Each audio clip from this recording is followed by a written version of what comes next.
Good morning. Good evening, everybody. I'd like to call the May 18th school committee meeting to order at 6:02. If everybody could please stand for the Pledge of Allegiance.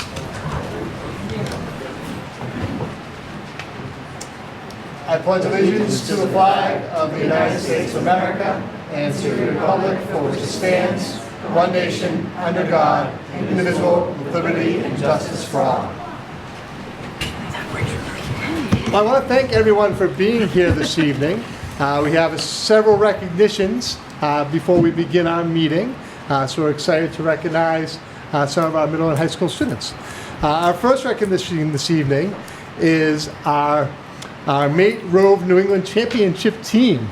Let me tell you a little bit about that. The Mate Rove New England competition is designed to inspire and challenge students to learn and creatively apply STEM skills to solving real-world problems. We are excited to have our team here this evening who secured first place in the Navigator class, earning the title of New England Regional Champions.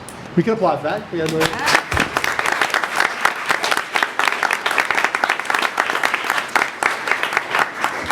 Additionally, the team was honored with 2 subcategory awards for Best Technical Interviews and Best Poster Presentations. So we're excited to have Chase Cullum, Maddie Duffy, Caleb Hallinan, Connor Patton, and their advisor, Mr. Aruda. If they want to come on up, that would be great.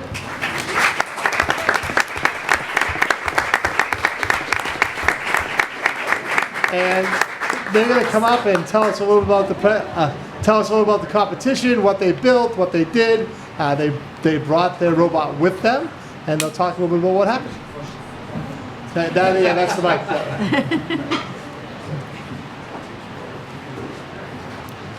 So congratulations. Why don't you tell us a little about the project and what you did? We had decided that we were going to participate in the ROV, I guess, competition, and we gave ourselves we kind of divided ourselves into all these different teams. Like, some people are building the robot, some people are kind of designing like the presentation around it, stuff like that. And we wanted to kind of challenge ourselves to see what we could do, and we really didn't expect to win first place. So tell me a little bit about the robot and what you had to do. So it's just made out of PVC pipes. We use some pool tubes to kind of manage the buoyancy. Some students designed and 3D printed these motor shrouds so we don't cut up the divers. And this is what's called the tether. It's just kind of what sends like the control inputs and all of the things like opening the claw from here to the robot itself. And this is the control box buried under the pile of wires. I can see that one open that. But yeah. It's good enough. There we go. And this is our control box, which is all student assembled. So what did you have to do for the competition? What? I know you couldn't bring a pool with you tonight. What did you actually have to do for the competition? So we had to. So there was like these objectives that you were given before, and you could design your robot after just a couple, or you could try to do a jack of all trades and go after multiple. And you also had the technical presentation, and you had a poster board where some people from the competition would go around and talk to you and ask, like, what does it do, like, what are the features, what stuff like design problems, stuff like that.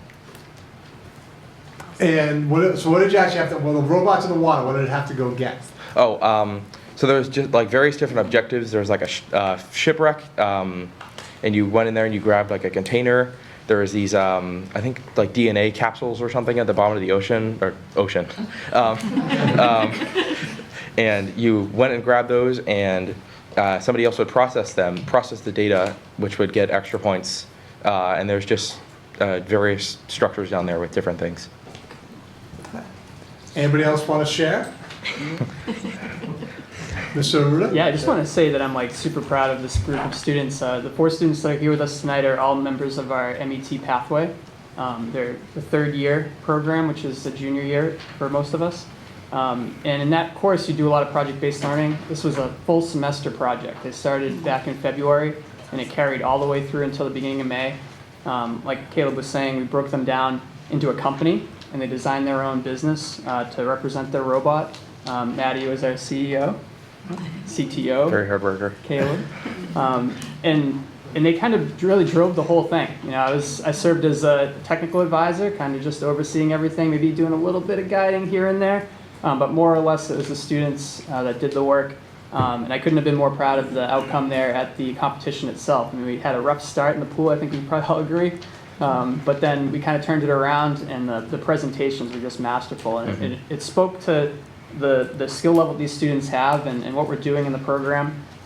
They demonstrated to me that they can communicate technically at a very high level, that they can work well together as a diverse team. And these are the types of skills that you can take with you to anywhere in life and be more successful because of it. So I'm really super proud. We could win like this every year. I'd be ecstatic. If only.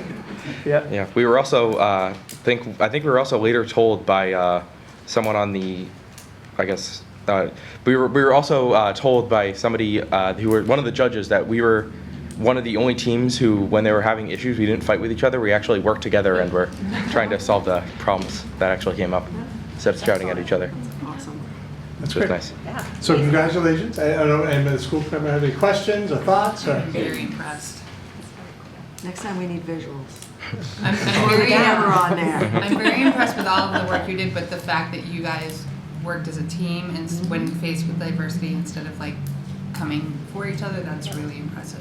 It is. Yeah, it speaks volume to your character. So kudos to you, because Lord knows throughout your life you will come across adversity. So those are skills that will carry you far. So congratulations. Great job. Thank you very much. And we're excited about having New England champions. I see you brought some Yeah. progress. I don't know if, Yes. I don't know if the school committee wants to do a picture with them with their awards. Really? That's awesome. Yeah. You want us to stand up? Robot, you're getting all this stuff up there. Awards, the robot. So yeah, someone gets a hold of the award. You can hold the book. And we'll hold them.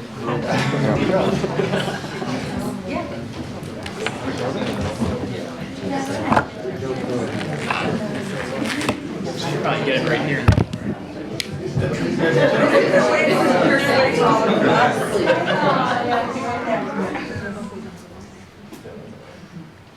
Fantastic. Stay there 1 second. For parents. Anybody else? Anybody else want to? Good? All right.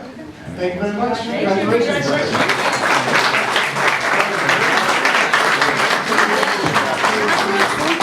Now, would they give you the competition or anything? Do you guys get any?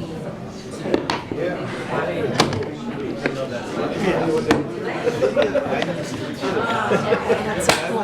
Yeah.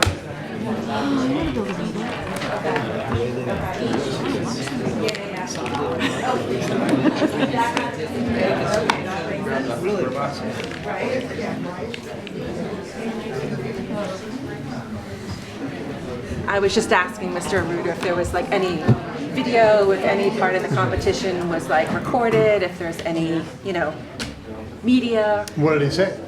He said that it was streamed, so it's it's live possible that there streamed. was a recording somewhere that he wasn't able to like be with them. He was like up in the stands with like binoculars. So he said he would look into it and see if there's video out there. I think it would be great to share wider. So watch, yeah. thank you all so much for being here. It's super exciting and amazing. All I right, did, so I did for- offer to, Oh, sorry. Go to ahead. attend and videotape, but they forgot to tell me the date. That would be, I would have been That's bad. that sounds shocking. Sorry. No. All right, looking for our second recognition. Please welcome Kelly McKechnie. Kelly's here. Kelly, if you can come on up. We'll vote for her.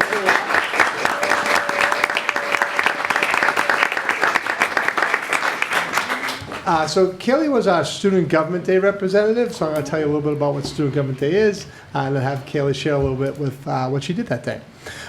So Student Government Day is sponsored by DESE and the state legislature.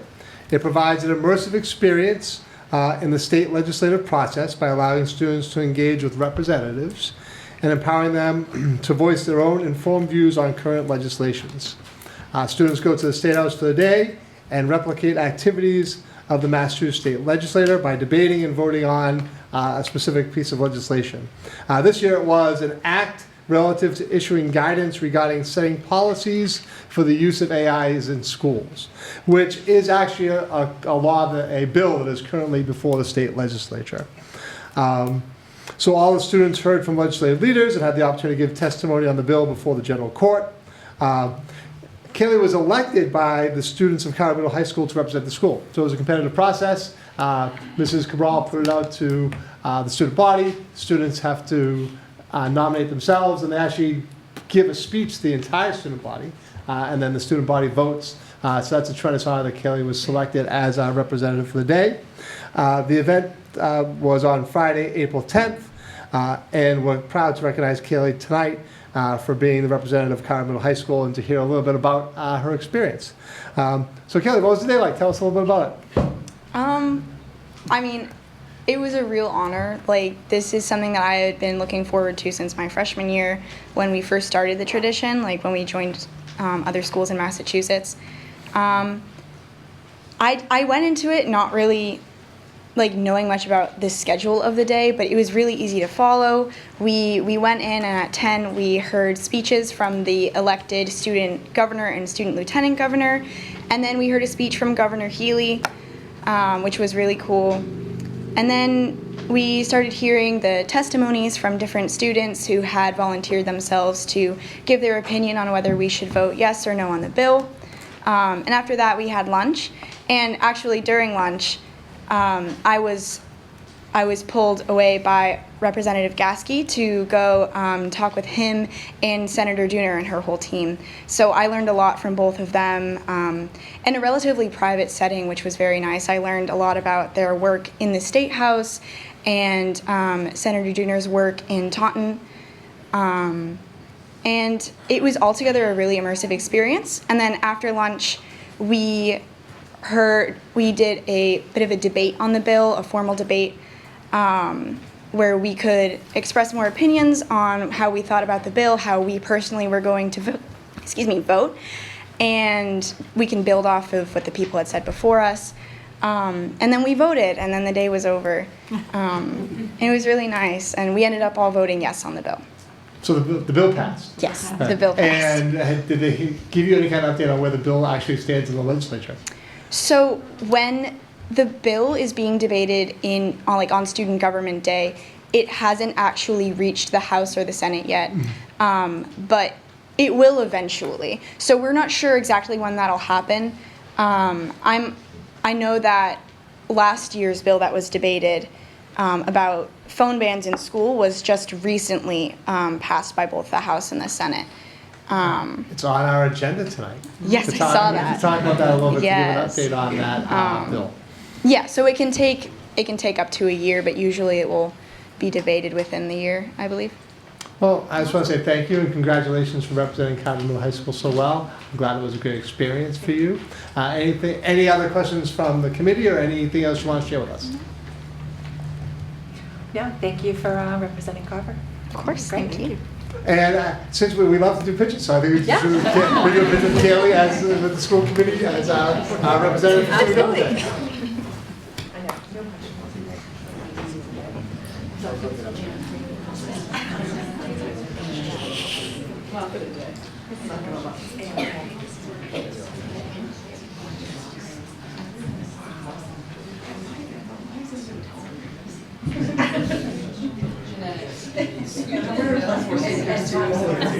Okay, ready? Stay right there for 1 more second. Just in case.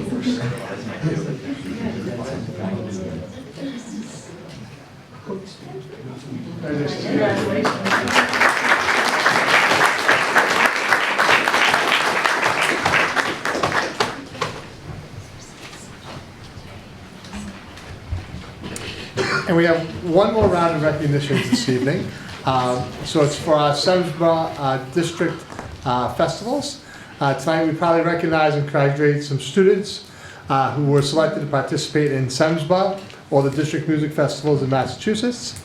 This achievement reflects not only their exceptional musical talent, but also their dedication, discipline, and commitment to excellence. Being chosen for these prestigious ensembles is a significant honor, representing countless hours of practice and passion for the performing arts.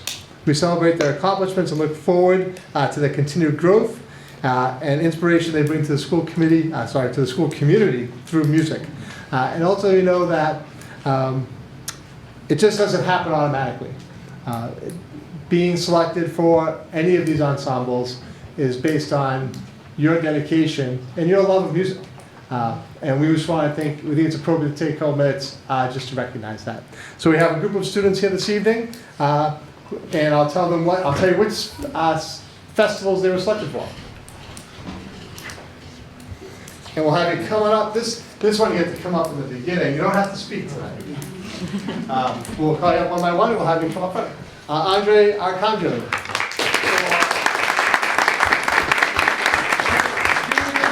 And Senior Sunshine. Congratulations. Emily Favreau.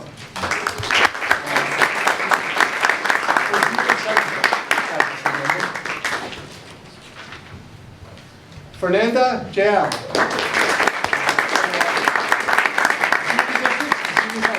Congratulations. Owen Cagle.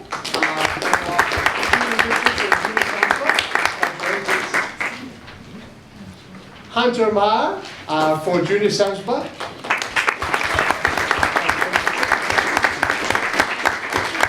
Madison McMorrow for Junior Districts and Junior Science Club. Cole Parquet for Junior Science Club.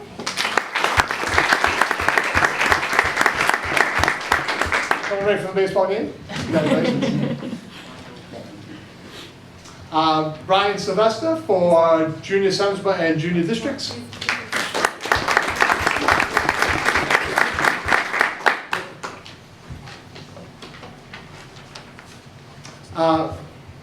Sorry, I'm struggling with this. Moira Sylvester. And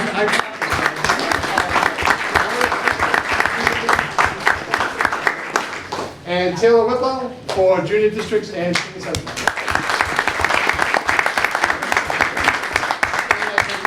Luna Wigan for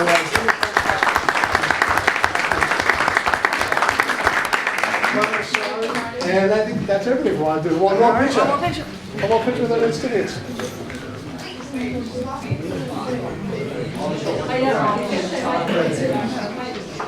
I think yeah.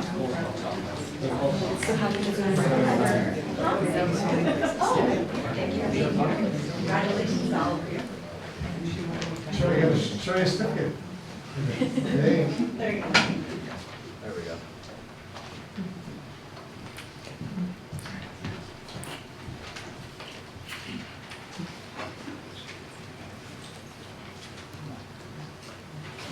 I think that's it.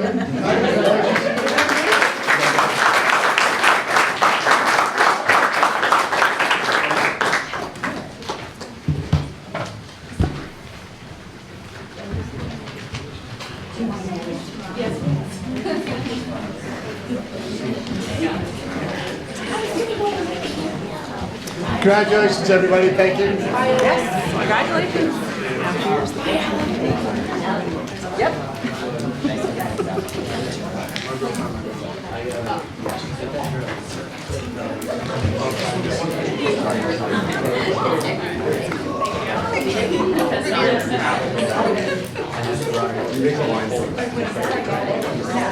I apologize again. Sorry about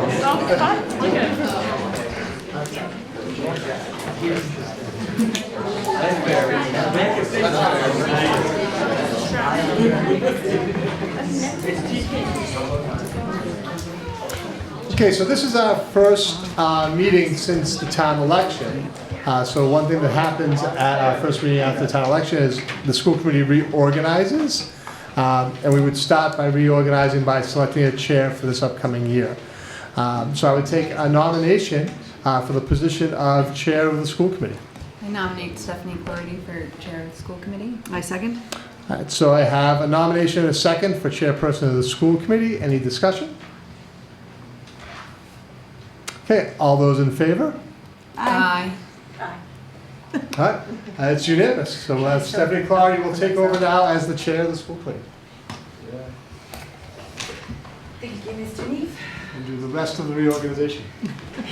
Good times. Yeah, we look forward to this every year, right?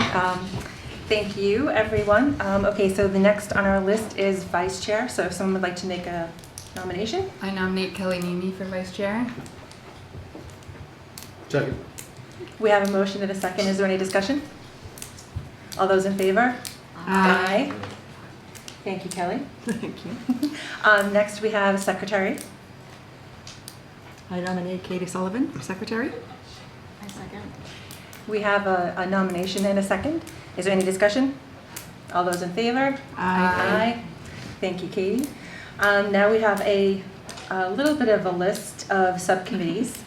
Not sure how many of you that are here know, we have a lot of subcommittees where there's smaller groups of us that get together to work on whether it be policies, athletic policy, capital outlay, student advisory, and then we report back to the full school committee. So we're just going to go through those now. So first up is policy. It has been myself and Kelly. I'm not sure if anyone else is interested, or if someone would like to make a nomination, or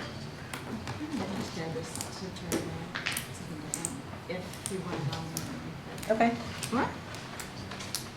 Actually, do we usually nominate, or we just say who's going to be on it? You usually nominate and vote on it. Do we? Okay, I couldn't remember. I know a year is such a long time. Anyone else Interested? Does anyone in policy? not want to do it? I've been doing policy, I feel like forever. But if someone else wants to go for policy, I'm all for it.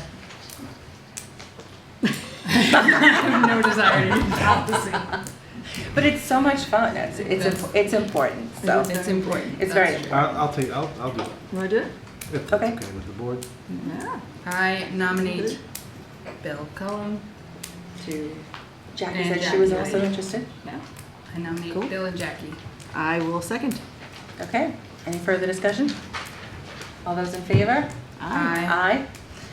There was just a policy bulletin put out by MASC, so I'm sure Mr. Neef will be scheduling a policy subcommittee soon, so enjoy that. Okay, so next that brings us to athletic policy subcommittee, which last year was myself and Bill. So is anyone interested? I'm interested, actually. You are interested? I am. Everyone knows how I feel about athletics, I think. So I would be willing to stay on athletics unless someone else is interested.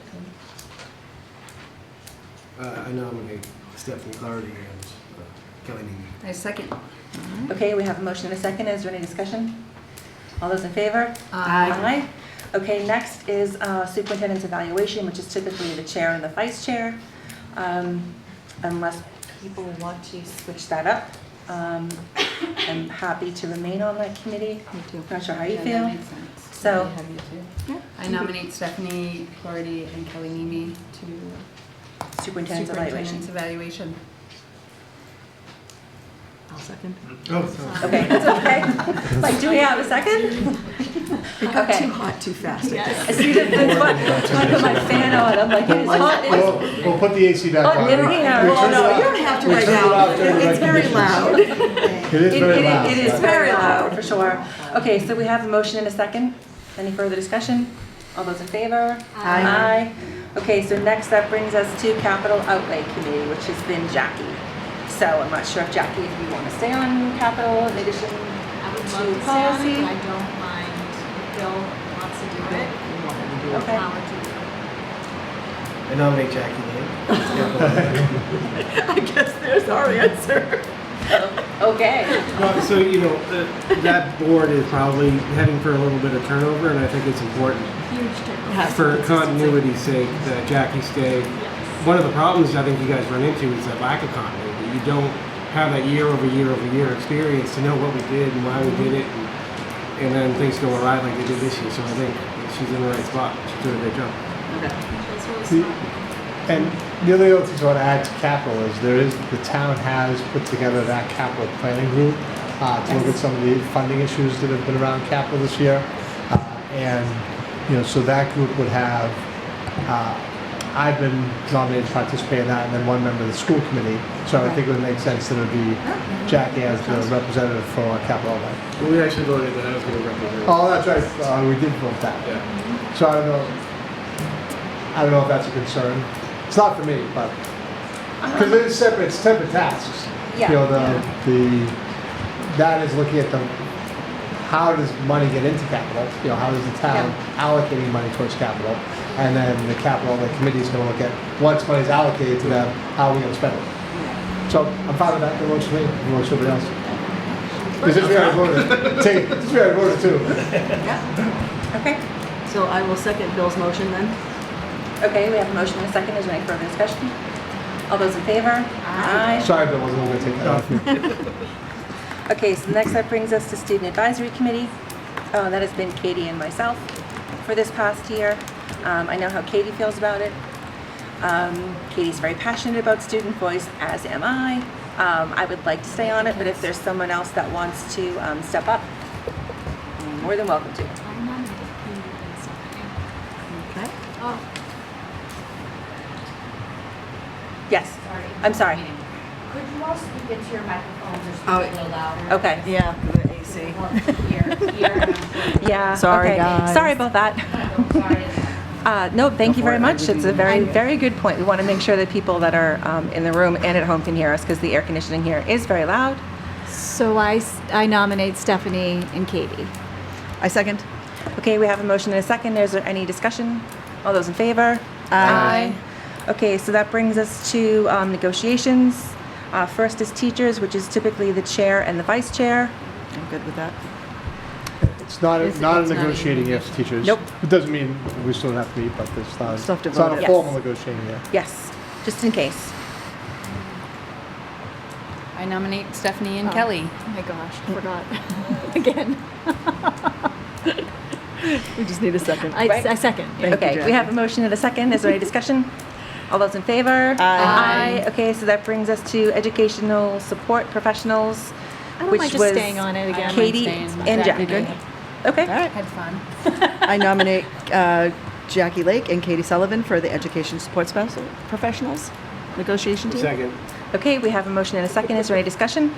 All those in favor? Aye. Thank you. Next, we have custodians, which was... This will be a Oh, sorry. negotiating yet for custodians. Yes. I've been waiting 3 years for this. I know. All right, then So- I'm going to go ahead and nominate Jackie Lake and Bill Cullum for the custodian negotiation team. I second. Excellent. We have a motion and a second. Is there any further discussion? All those in favor? Aye. Thank you. Next, that brings us to Did you not food want service, which is also Jackie and Bill. I don't know if I want to do food on top of... I'll do, if Jackie doesn't want to do it, I'll step in. Okay. Is Since food she's- this year too? yeah. Is food the service? chair? So they are not a collective bargaining unit, but Yeah. we do have a working agreement with them. Yeah. So the workload This is not year? as intense, but this is something we will look at, yes. Yeah, I don't mind stepping in for Jackie if she needs a break. Okay. Okay. Teamwork makes the dream work. And Bill, how do Indeed. you feel? And Bill, how do you feel about I'm staying fine on doing that? it again. Okay. All right. Then I nominate Katie Sullivan and Bill Cullum for food service. Excellent. Can we have a Oh, second? Aye. Second. Second. I'm processing this in my head, okay? We're having a day. Second the motion. Yep. Second the We motion. need a second. Okay, we have a motion and a second. Is there any discussion? Nope. All those in favor? Aye. Thank you very much. Okay, so next that brings us to secretaries, which was myself and Katie last year. Is it a negotiation? Is there? Same Not thing. that it We really got- matters. Alright, yeah. Just That- do I'm a just okay. working Yeah. agreement, but not Okay, a collective okay. bargaining unit. Then We're I both will. happy to stay. Are you guys, everybody Yeah, want to stay? good. Okay. Yep. I will nominate Stephanie Clarity and Katie Sullivan for secretaries. I second. Okay, we have a motion and a second. Is there any discussion? All those in favor? Aye. Aye. And then that brings us to bus drivers, which was And Kelly. And I would raise a question here. I don't think it's a policy issue. I just think it's always been odd that we've always only had one representative for bus drivers. I think that's So weird too, I don't actually. I think understand we why should we do two. wouldn't do two. Okay. So I would actually make a recommendation here that we have two people do bus drivers. And it is a negotiation year for bus drivers. Okay. Oh, it is? Excellent. It is. Yeah. That was that long ago? Yeah, it was that long ago. Oh, wow. Okay, so I'll Kelly s- has I'm served happy on to it stay. previously. She's happy to stay. I'm happy to serve if needed, unless someone else would like Anybody to. else want to try? I'm trying to see how much I have. Give me a second. All right. We're going to give Jackie a second to review. Okay. I don't know if you can hear us down at that end of the room. Yes. I don't think well, anybody could can hear anyway. anyone. But I am enjoying the breeze. So. Right? I'm afraid with capital, with the amount of work that it Yeah. is, Yeah. I just don't think I should do it. Yeah, that's between fine. capital and policy, you're going to be busy. Yeah. I can do this Which one is a too, good if nobody else wants to. Do you want to? You want to come with me? Sure. Yeah, let's do it. All right, I nominate Kelly and Bill to the bus driver one. Excellent. I'll second. All right, we have a motion and a second. Is there any discussion? All those in favor? Okay, so appointing authority for Old Colony Regional District School Committee Chairperson plus 2 members.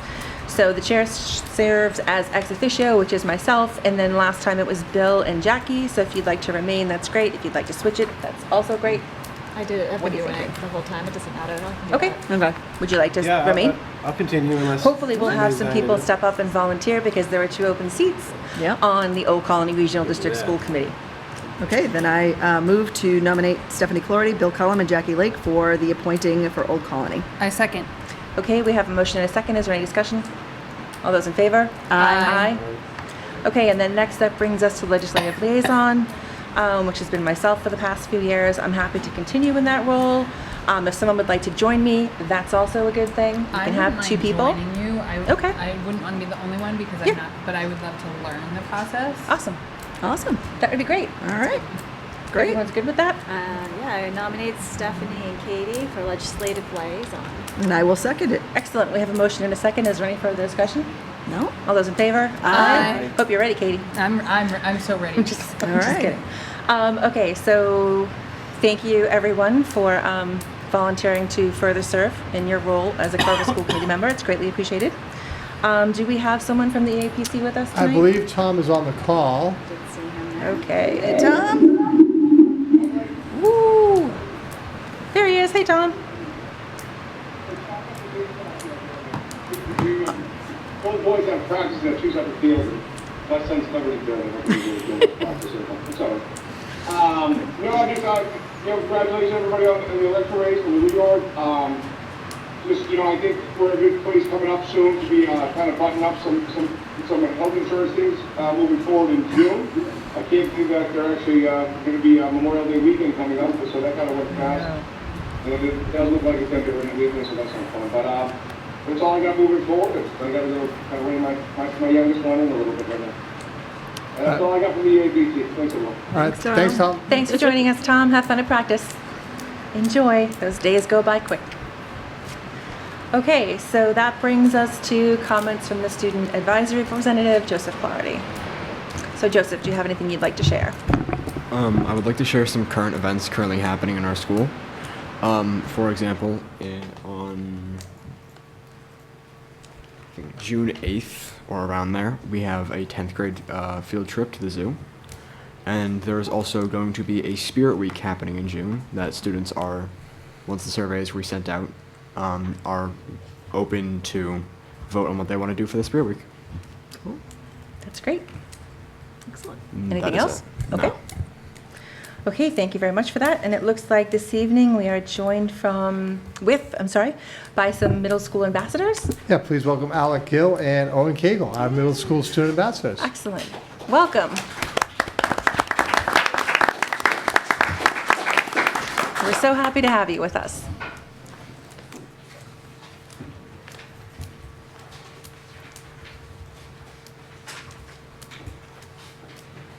All right, we should be good, Alec. Our middle school ambassadors have been busy. Some of the ambassadors visited the Carver Elementary School parent/guardian conferences and were on hand to answer questions about the transition to middle school. Any parent or guardian who stopped to ask a question had their child's name put into a drawing for a Carver Middle School t-shirt. Mr. Antel visited the elementary school the day after conferences to announce the lucky winners. The ambassadors also helped Mr. Antel, Mr. Sullivan, and Ms. Winslow present to the 5th grade students about entering middle school. They were able to share what it's like to be a middle school student. They had a break in between classes, so they took a walk to Dunkin' Donuts. It was really fun presenting to the 5th graders, and we can't wait for them to visit the middle school for the 5th grade move-up day.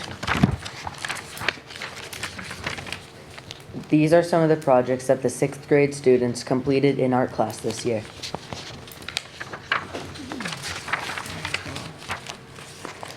This was a project called I Am an Artist. Students used watercolors to create their designs. The Caring Crusaders put on their own version of Say Yes to the Dress. Many people donated dresses for students to borrow for upcoming special events at the middle high school. Miss Whalen's 8th grade science classes had their projects on display for Newton's Carnival. The 8th grade students were able to demonstrate Newton's laws of motion through the creation of various carnival games. Many teachers, families, and students were able to participate in the games that the 8th grade students created. 7th grade students were able to learn about the Pathways program through the classes that they attend during a 10-day wind cycle. We were able to practice CPR in the health and wellness pathway, and we also learned about AI and apps in the computer science pathway. It was really fun and interesting to learn about what we have to look forward to when we get to high school. We celebrated the Term 3 honor roll at our school. We had ice cream and received certificates for earning honor roll status.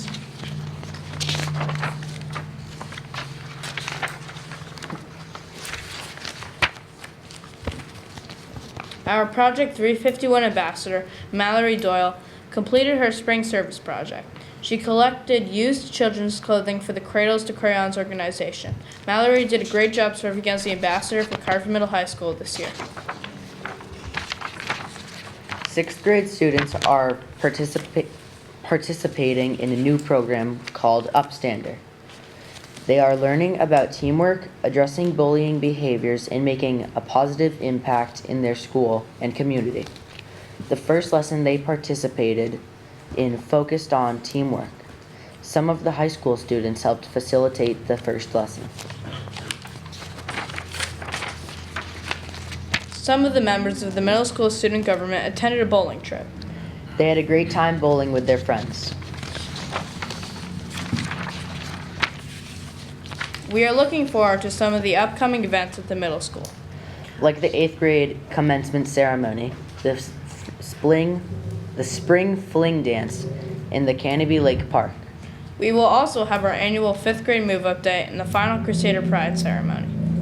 It has been a great year at Carver Middle High School, and we look forward to seeing you next year. Very nice job.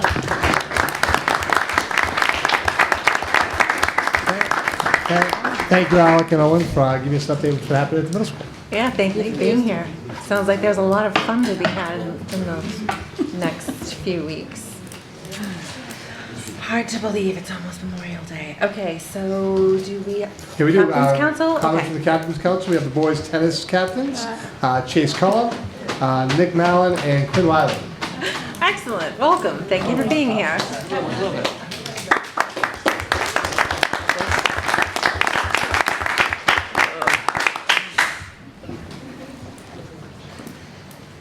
What's the start? You're in the middle. We are the boys captains for the tennis team. We're here to share some events or some goals of ours, same with our other spring sports. Right now, currently, we are ranked number 29th in our league. We are currently in playoffs. Same thing with our softball and baseball teams are also are ranked pretty high and also are in playoffs. Same with our track team. They also have several of them have qualified for states already. We have a tennis match tomorrow, the last match of the season. If we win that, we do go into the playoffs. And it's against Rising Tide. It is against Rising Tide. You beat the first time? We did. We beat them the first time this season. All right, so hopefully you'll repeat that performance Hopefully. tomorrow and get yourself in the top 32 when the power rankings come out and make the tournament. Yeah. Quinn, you got anything for us? But Quinn, tell us a little bit about your experience with tennis this year. It's been a good season? Yeah, we had a good start of the season. We started a little bit bad, then we just had a good couple matches. The team's very good. coach is good. So We started off 2-0. We started off 2-0. So don't we're back from that one. All right, thanks, everybody. Anything else? No. All right, thank you very much. Thanks for being here. Thank you for being here.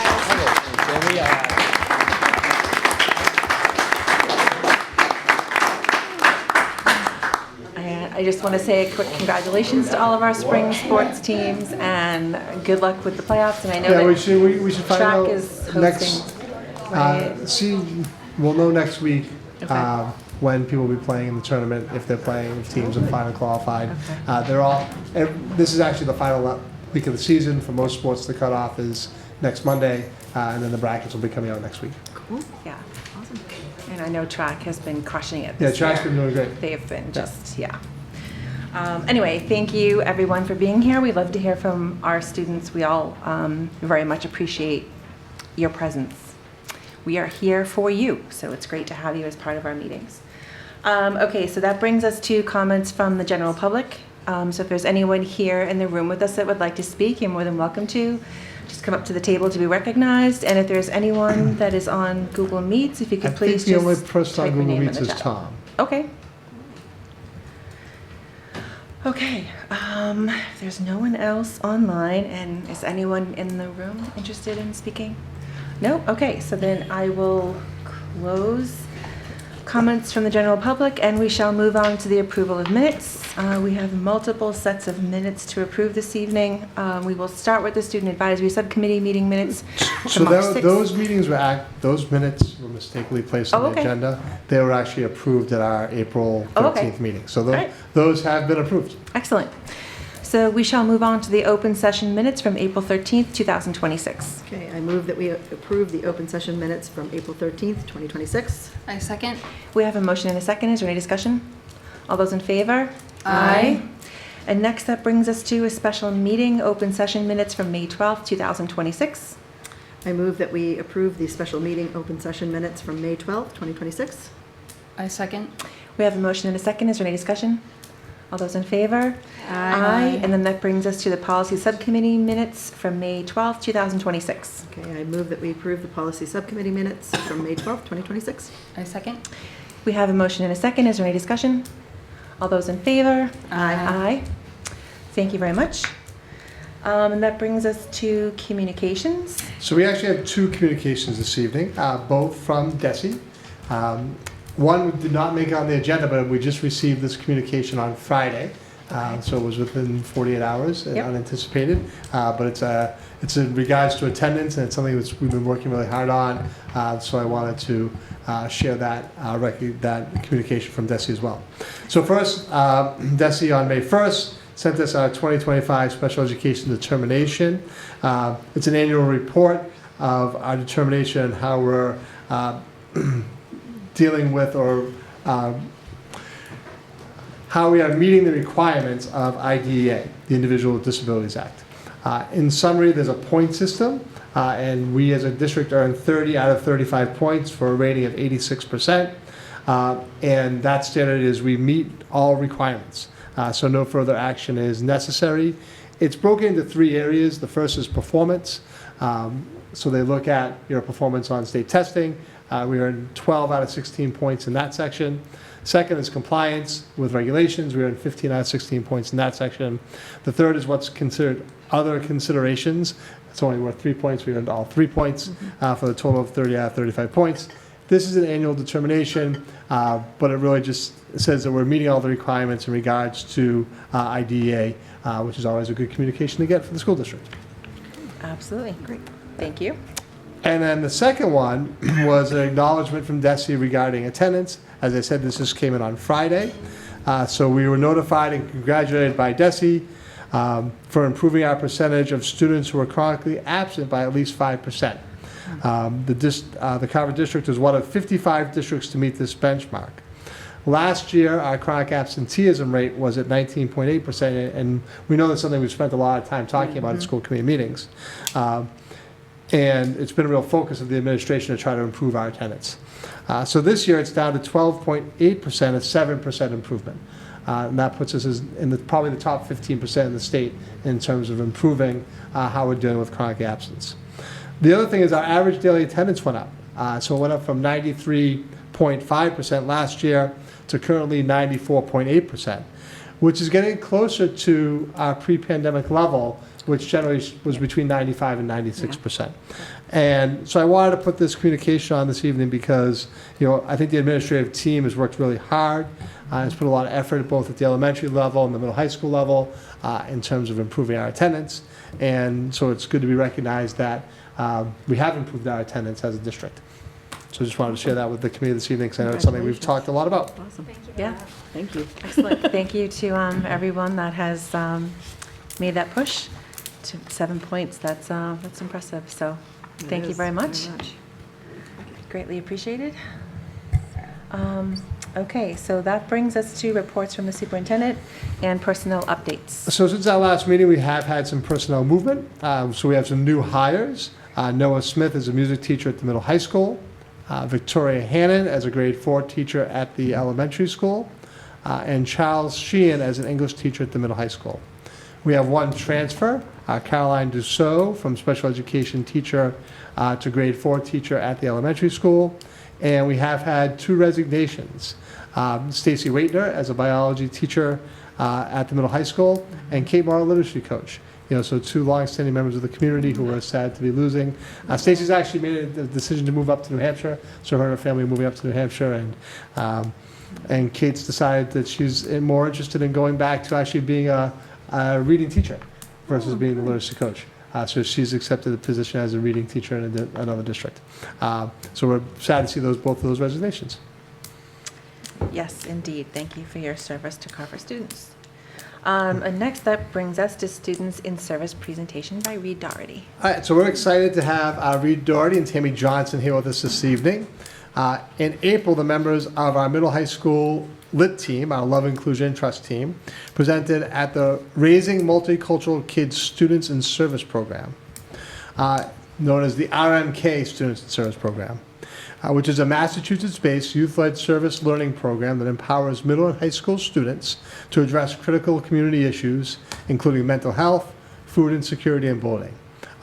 Reed is one of our representatives on our Lit group, and he's here with Ms. Johnson tonight to share the same presentation that they shared at the conference. Excellent. So give me a second, Reed, and I will pull it up. Thank you. Thank you for being here.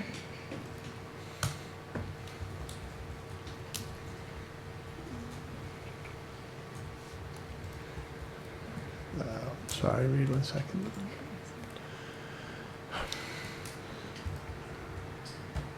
So make sure I share it with Tom at home.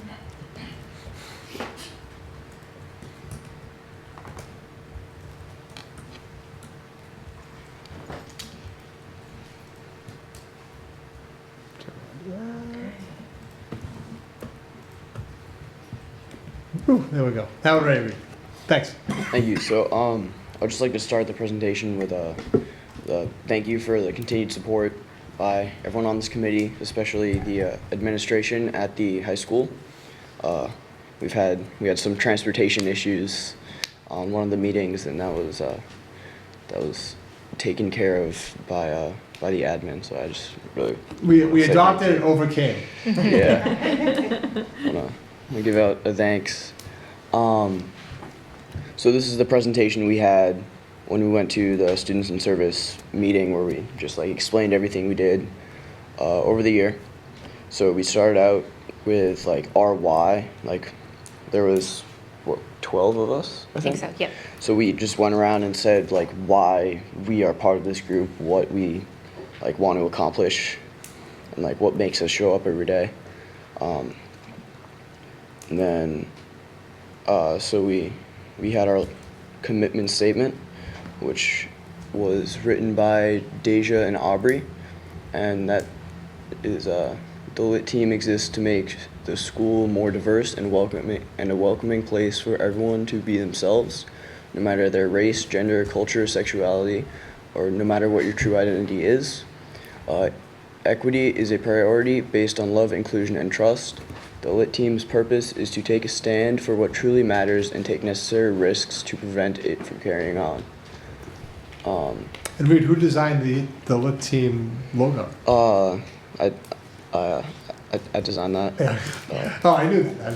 That's all. That's very cool. I love Right, that. I love that. I love that logo. Show, It's great. show the shirt. It's on on our backs. So, Oh, very cool. That's awesome. I love so it. love all the that. students I would when I rock presented that. at the conference had the T-shirts and wore the T-shirts that day for the conference. Nice. Yeah, I did design I that. figured Reed wasn't going to tell us that he designed it. I had to put that in there. So we did a lot over the year. One thing we did was Spirit Week contributions, where some of us like created posters about Spirit Week. We had some announcements, like we had some people write up things for the morning announcements. That was pretty. That was in the beginning of the year. Yeah. It was like towards the beginning of the year.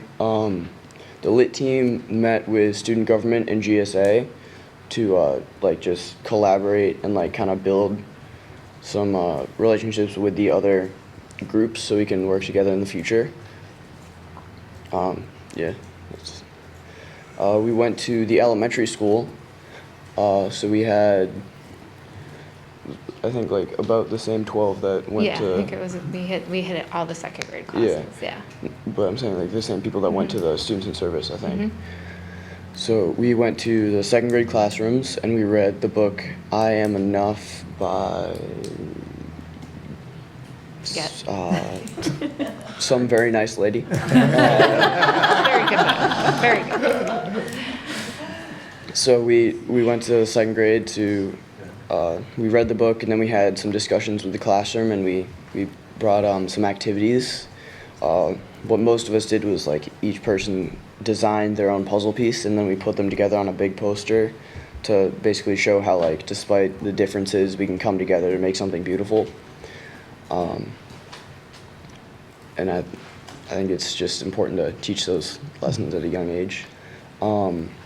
We also went to the NEASC Students Connections Conference, and that basically it's a big conference where people from all over the state and like a little bit out of state come together to watch. There's some speeches by people, and then there's individual breakout sessions where you can go and learn about specific issues. So we all went there, took notes on our individual issues, and then came back and talked about it. So it's just really valuable to like build like leadership and just understanding about more diverse topics.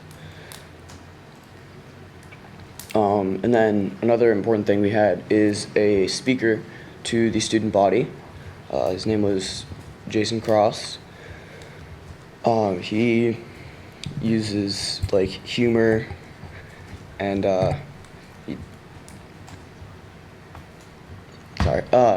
he just basically, instead of just getting up there and giving like a speech, he like kind of carries a conversation to give it a more meaningful, like to have a more meaningful impact on the audience. So some of the big things he talked about were like the importance of like perception and assumption, like your initial assumption of like things about someone just based on when you first look at them. Like it's not conscious, it's like more subconscious. The second you look at someone, you're already processing and thinking about things. So just noticing that. And then another big thing he touched on was the micro becomes the macro.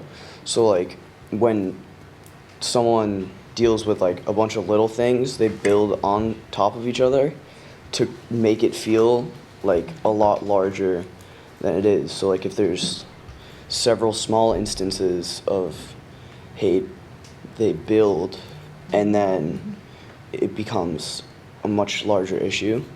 And like even if you believe what you're doing is like doesn't matter or it doesn't have an effect, how it can like essentially snowball. I think that's it.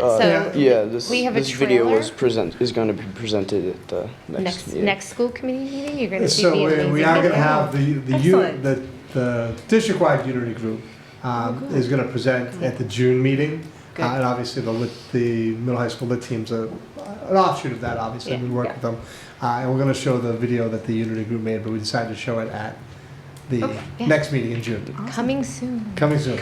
So Excellent. we won't actually show a preview of it because that's the video. But Yeah, I know. it's there. For sure. It's ready to go It's for the June definitely meeting. worth it. Yeah. Yeah. And I just want to say, we just really appreciate your support, the leadership skills that the students have been able to develop, and looking forward to next year. Next year, we're going to do a table at the Art and Culture Night. Just, really trying to bring that positive culture to the school, and like I said, with the leadership skills. It's been pretty amazing being part of that. And we just You're really going to do a appreciate table on art and culture in a couple weeks. Yeah, Yeah, you said. that's June 4th, Yeah, right? yeah, June 4th. I think you Yeah. said next year. Was that the, Did I say next year? So, no, June 4th, couple weeks. No, yeah. Next year, too. Next year. I do want to say that I think that assembly had a really strong impact. My daughter has talked about it several times. That's right, because we went to middle school. Well, she's in the middle school now, and you know, the sixth graders have personal boundary issues. So the macro and the micro thing, like she came home and explained it to me, and I was shocked. I was like, oh, because they couldn't remember the name of it right away. Right. So they were all asking me questions. And I'm like, I know exactly what you're talking about. So we explained it.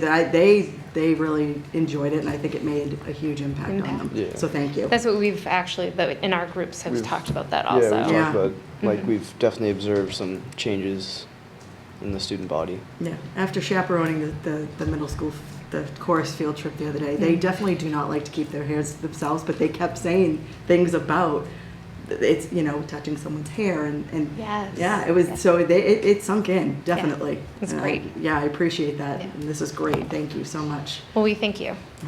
Yeah, Thank you, absolutely. thanks, Tammy. Thank you Thank for you. being here. Thank you for your work. Thank you.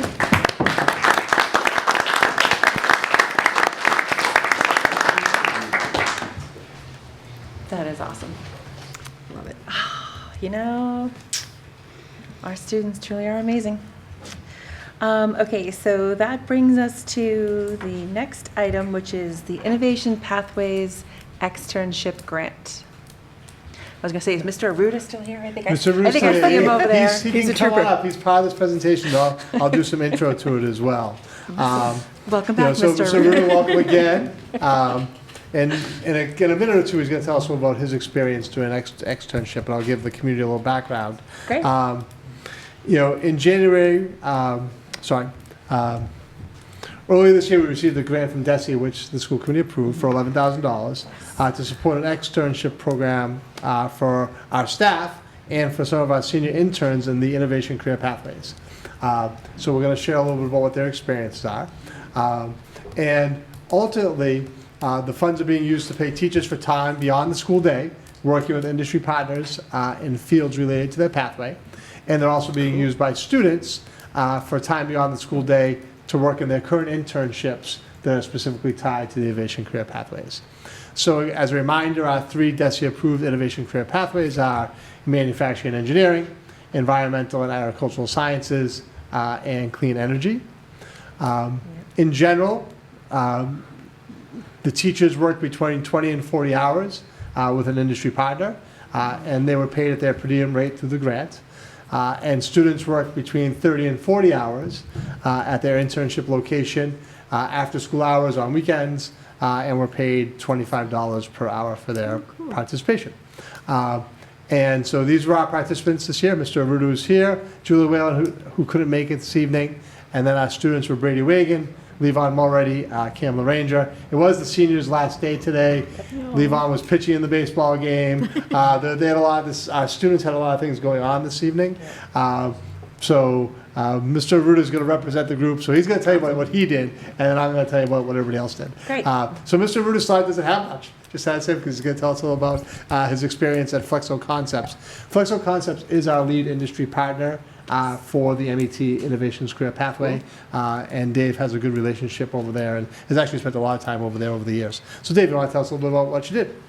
Yeah, so during the April vacation week, I had the pleasure of working at Flexo Concepts over in Plymouth.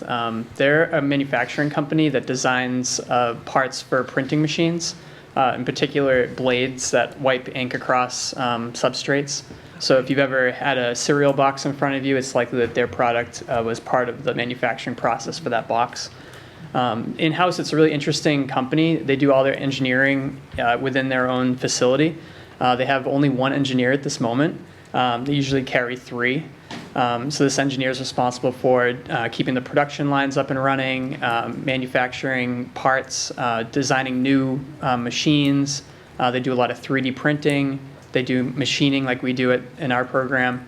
And they also are becoming more deeply involved in the use of AI to streamline their workflow. So during the week I was there, I had the opportunity to work directly with that one engineer that's left on their payroll. And it was interesting for me as an educator. I've been teaching now almost 14 years. I was an engineer previous to being an educator. So it's been quite a while since I've been in that role. And you kind of start to wonder, like, am I starting to get stale? Like, could I go out there and do this? Do I really know what I'm talking about? You start to wonder these things. And being at Flexo for that week kind of like put all that to bed. It was like the first day you get right in there, there were problems to be solved, and we came up with solutions together, and it was just amazing, and it made me feel like I know what I'm doing still in that department. So I got to create parts, do some CAD work, do 3D printing, did some milling, and then I spent the day with their marketing team talking about AI and AI resiliency and how we can get this type of technology into the classroom. And ultimately, that was the goal, was to see how we could translate what we learned during that week and bring it back to the students. And we have a whole list of ideas to carry forward with, including projects that connect with real engineers at this company, all the way down to just making some modifications to things we're already doing that just put things better, more in line with what industry expects from our kids. So a wonderful opportunity. I hope we get to do it again.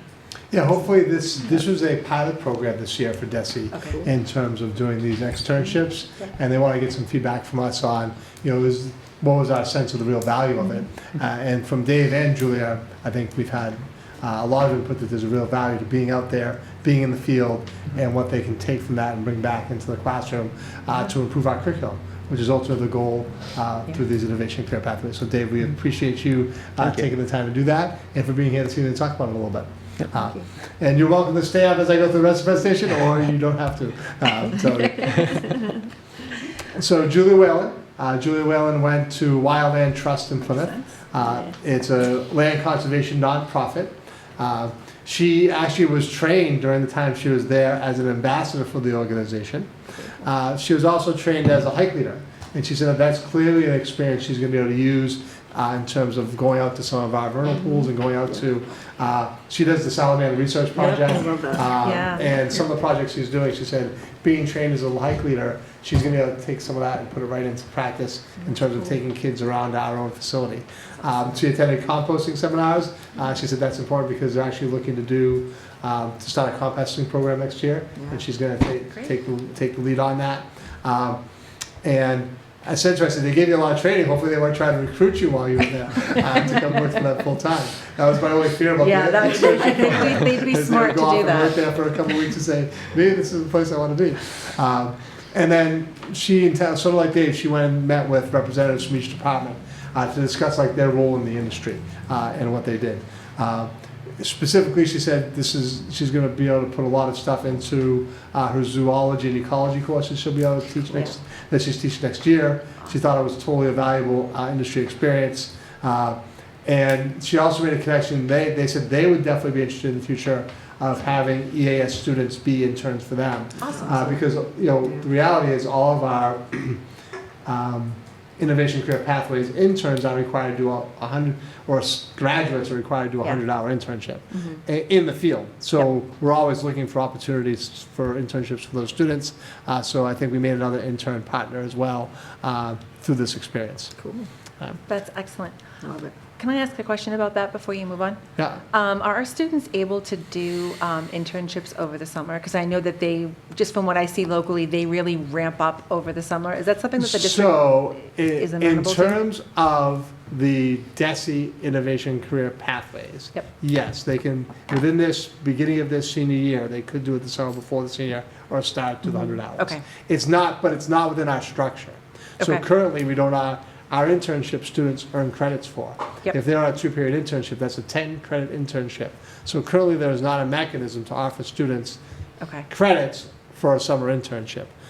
Certainly it's something we could consider if we were running into real blocks of getting students internships during the year. Sometimes it's been a challenge, but we haven't had real blocks. We've been able to place all of our students who are in our innovation career pathways in internships during the regular school year. Excellent. Thank you very much. So Brady Wagon.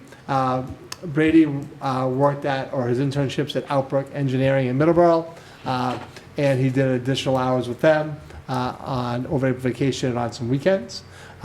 Assists with surveying commercial and residential properties, actually assists in wetland zonings, and works on site biochem labs to complete soil testing. And so he actually said he did a lot with soil testing and has learned a lot about that experience. He's enjoyed the internship and is just excited to be able to be paid for part of it. You know, hopefully for all of our students who did this just gave them an opportunity to work some hours beyond the day and be paid for their participation with the group. And we're happy that our industry partners were willing to do this, obviously. Certainly they understood the grant was paying them, but they were willing to give them the extra hours and the extra time. Levon Mulready did Kingston Conservation Commission in Kingston, Mass. Clean up of public conservation properties. They basically said the blizzard had wreaked havoc on a lot of public trails, so they've been out. A lot of the work on his internship, he's been out working the trails. Monitor and set up trail cameras to see what's out there. Review trail camera footage for engaged species and migratory patterns. So he's enjoyed his work with Kingston Conservation. This has been a good site for us for an internship. I think Levon set a tone for us that this is a place we'll be able to bring back and have interns as well. And same with Outback Engineering, not saying that Brady hasn't done the same. And then our final student was Cam LaRanger. We actually have 2 students right now with Elite AV out of Pembroke, Mass. They lay out and install electronics, Wi-Fi in residential homes, really work on creating smart homes. Cam is going with this company for a week to do a multi-million-dollar project in Nantucket. So they've been impressed with his skills. They're bringing him along for a week to go down to Nantucket and do a big project that they're doing. So Cam's been excited about his opportunities through the internship. So I think this has actually been a really positive program for us. We're excited about the opportunities it's provided. We'll give some positive feedback to DESE, say, hey, let's have some externship grants next year, see if we can get some more teachers out participating and some more students. So I just wanted to give you a little follow-up on what happened with that program this year. Dave, thanks for being here. Dave, I don't know if you have anything additional? No, thank you very much for the opportunity. Like I said, I just hope that more people get this chance to go out there and freshen up. Any questions for Dave or any questions about the externship program? Or? No, it sounds like an amazing opportunity. So I hope that they continue to offer this grant moving forward. So thank you for participating. What a great opportunity for the kids. Yeah, it's been great. It's amazing. Yeah. Thank you very much. Thanks, Dave. Thanks for being here. Thank you. And you're welcome to stay, but you're also welcome to go. See, look at all the great things that happen here, right? Anyway, it's just so great to see. Okay, so next on our agenda, we have the Massachusetts Association of School Committees membership. Our field rep for Carver, Sean Costello, is here. Hi. So welcome. Oh, please, you don't have to do that. I tell you what, though, it was really awesome seeing all of the great things that are going on in Carver Public Schools. I'm so happy that you put me on the agenda tonight. You really are. No, there's some really great things happening. So I'm sorry to cut you off, man. No, not at all. I just get so excited when we have our students come and share all the wonderful things that they're doing and our educators. I mean, I feel for a community of our size, we have a lot of great opportunities for our students. Certainly do. Which is, which is why we're all here, right? We're ready? So, Sean? Okay. Cool. Yes. So he has a presentation. Excellent. Before I start my presentation, I have to say, so I've worked with MASC for 2 years, but I'm on the Marshfield School Committee, as many of you know. I've been on that for 11 years and have been the chair for 10. And in my time working in public education, I just have to say this to you because it's at a public meeting, and I said it to you at our training last year. You would be hard-pressed to find a better person in public education than John Mills. You are super lucky to have my friend John, who used to be with us in Marshfield. Actually, we were roommates at our 8th grade DC field trip a couple times. So, John, great to see you. I love seeing you around town, but it's nice to see you in this setting. You guys are just super lucky to have John. And Scott, of course, your great leadership here. And congratulations on your re-election as chair. My friend, our vice president of MASC's board of directors. Just really great stuff happening here in Carver with what seems to be a really great team. So I'm very pleased to be here, very pleased to be your field director for Massachusetts Association of School Committees. Like I said, I've worked with MASC for the last couple of years. I have a district that goes from Boston all the way down through the South Shore, Cape and Islands, 102 communities, or school districts that I'm lucky to serve, and Carver being one of them. So I am here for you as your MASC representative, and I'm here to tell you about some of the services that we provide. But I want to let you know first, MASC was founded in the 1940s. MASC has been around for a very long time, and all but 2 school districts in the entire state of Massachusetts are member districts of MASC, paying dues to MASC for their services. That's a pretty great rate that we're very proud of. We believe that we earn that trust that we're given by these communities. We're a highly nonpartisan organization. Our members consist of people from all across the political spectrum, and we serve everybody equally. We are audited annually by the Attorney General, by the state auditor, and we have absolutely no role whatsoever in partisan politics or in influencing elections at any means. We are here as your professional development organization, as school committee members, and as an organization that is here to assist you in doing your job on a daily basis. So, what can MASC do for me? These are just some of the things that we as an organization provide for you. Charting the course is a legally required course when somebody is elected to a school committee that they are required to take by Mass General Law. You're required to be trained, and there's only one training course in the entire state that the state has approved, and that is ours. We actually just had one this past weekend. We do them once or twice a month. Stephanie, you were so kind as to come by for a few hours and see what everybody was doing there. It was great to see you there at Marshfield High School. And we had about 45 people from across the state. You are required again to take that. It goes over all of the major areas of being a member of a school committee. There's no penalty for you not having completed it, but again, it is something that's required. So if you haven't yet done it, it's not too late. We have people who say, look, I just got elected to my 2nd term and I haven't had a chance yet to do charting the course, and we say, you're welcome anytime. And if it's something that you've already done in the past but you want to do it again, you could do it every year if you'd like. You don't have to, but we would certainly welcome you with open arms at those opportunities. We do learning lunches. We do these once a month on Fridays virtually at noon. You can see on our email list, you'll get information about our learning lunches. We focus on a wide range of topics. Some of them are standing learning lunches every year. For example, we do the role of the chair every year to explain to people what the role of the chair is, the fact that it doesn't come with more power, just more responsibility in setting the agenda, and that the chair is the servant of the body and not the master, which you certainly know, Madam Chair, having done it for a few years yourself. So please keep an eye out for our learning lunches. Those are great opportunities to learn about some things that are on the horizon in Massachusetts public education.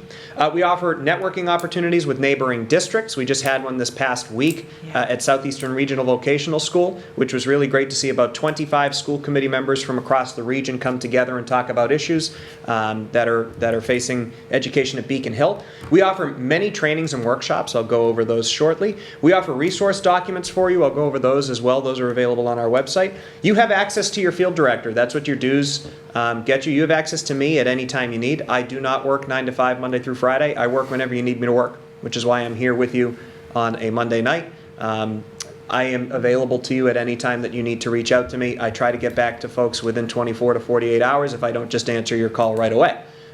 So again, I have 102 communities that I'm serving. So if I'm able to answer the phone right away, I will get to you. But if not, I'll get to you as soon as possible. Stephanie and I chat frequently when you have procedural questions or policy questions. Anybody is welcome to reach out to us. And that, of course, goes to the administration as well, if you have school committee related questions. Every now and then you'll see legal advice or opinions on certain rulings from MASC. We have a general counsel at MASC who will put that information out. We issue monthly newsletters. Hopefully you're receiving those in the mail. Those are also available online. We issue periodic policy and legal update newsletters as needed. I think you referenced one earlier in this meeting where the state may come down with new regulations that you have to meet, or we'll make a change in the office to a policy because we'll be doing a policy review with the district and we'll say, ooh, this language should change to reflect this better. We will disseminate that to districts for you to discuss as a committee. So we'll do kind of the hard work for you in keeping an eye on what's happening at the state and what you need to keep looking at. So these are some of the trainings and the workshops that we provide. Roles and responsibilities, just a basic overview of what it means to be a member of a school committee, what you're required to do by Mass General Law, and what you're not supposed to do via Mass General Law. We actually did this workshop last summer with you all, and I appreciate that you had me come out to do that and that you're that interested in making sure that you're doing your jobs correctly, which, spoiler alert, you are.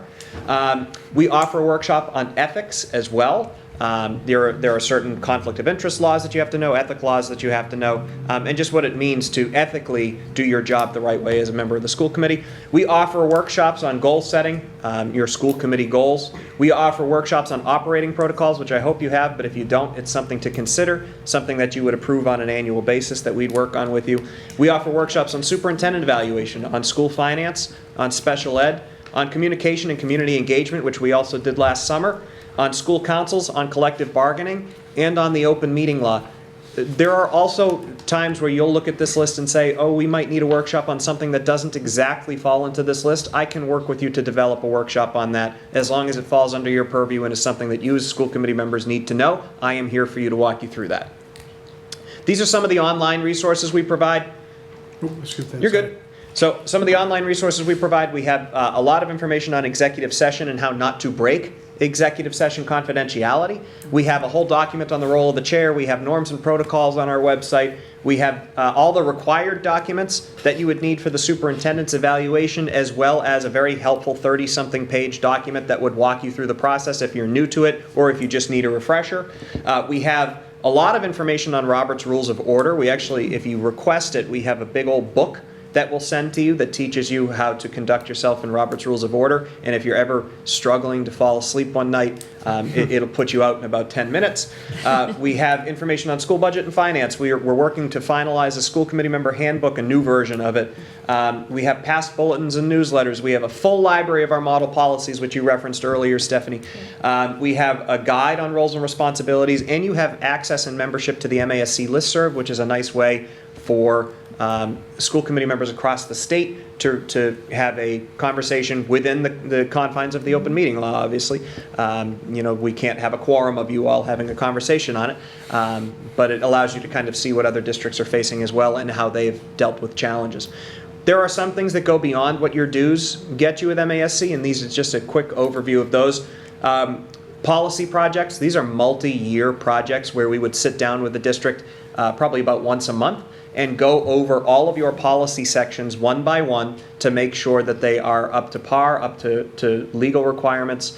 I'm working on some policy projects right now with some districts where, I won't say which district it is, but I was looking at their policies. I might have told you the story. I was looking at their policies a couple months ago, and I said, okay, so this policy that you have here was last updated in 1989.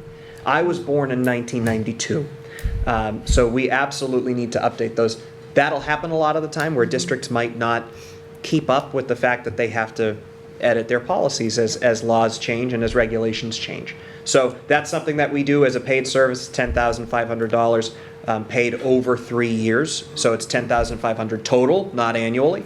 And we would sit with you and do a full comprehensive review of those policies. We host policy manuals online for a small fee every year. I think it's like $900 or something like that. We conduct superintendent searches if you ever find yourselves in the unfortunate position of having your superintendent leave your district, which I don't think is going to be an issue here for a bit, or at least I hope. We have our annual conference, which is coming up this November in Danvers. That's a location change. It used to be down in Hyannis, and it is now up in Danvers, which is exciting. We have Day on the Hill, which we just recently had. Jackie, I think I saw you there too. No, you weren't there this year? It was me. Oh, it was you. Okay, I'm sorry. I know I saw somebody with Stephanie.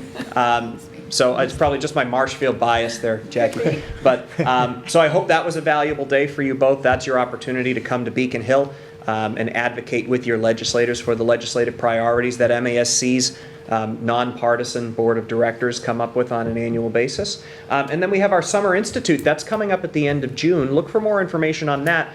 We shifted that focus last year. We used to do just like breakout sessions and workshops, but last year we did a whole day's worth of collective bargaining presentations. And the feedback we got was like, this is one of the best things MASC's ever done. So we're looking at what issue we're going to be facing this year, and it is the last weekend in June, so please keep an eye out for that. That's all I have for you on MASC's services. I'm certainly happy to answer any questions you may have, but if you don't have my contact information, that's it right there. And again, I don't work 9 to 5 Monday through Friday. I work whenever you need me. So if it's a Saturday and that's your time to do some to do some school committee work and you need your MASC representative, you pick up the phone and you call. I'm here for you.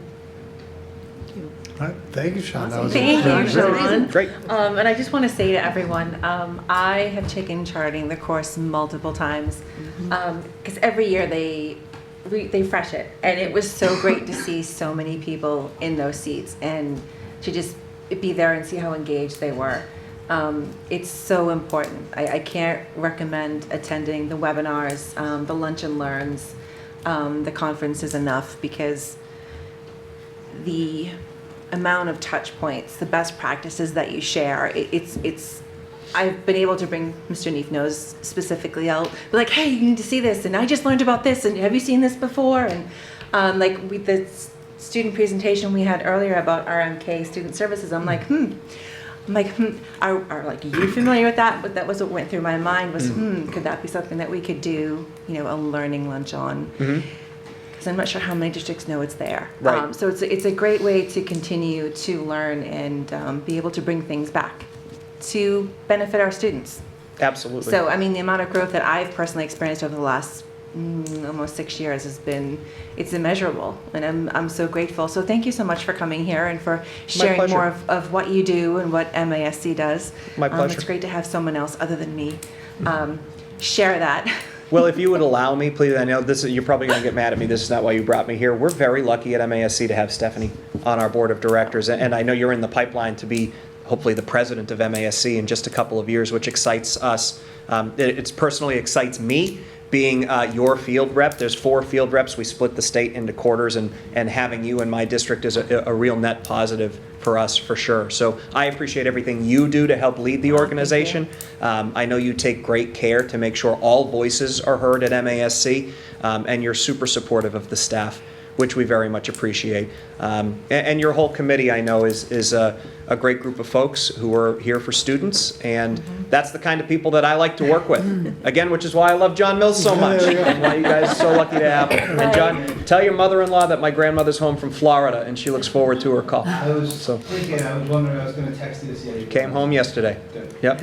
So. Oh, that's great. Yep. Thank you very much for your kind words. Thank you. The amount that I've been able to learn from all of the staff and other board members, it's like I said, it's immeasurable, and it's an amazing opportunity. So I'm very fortunate.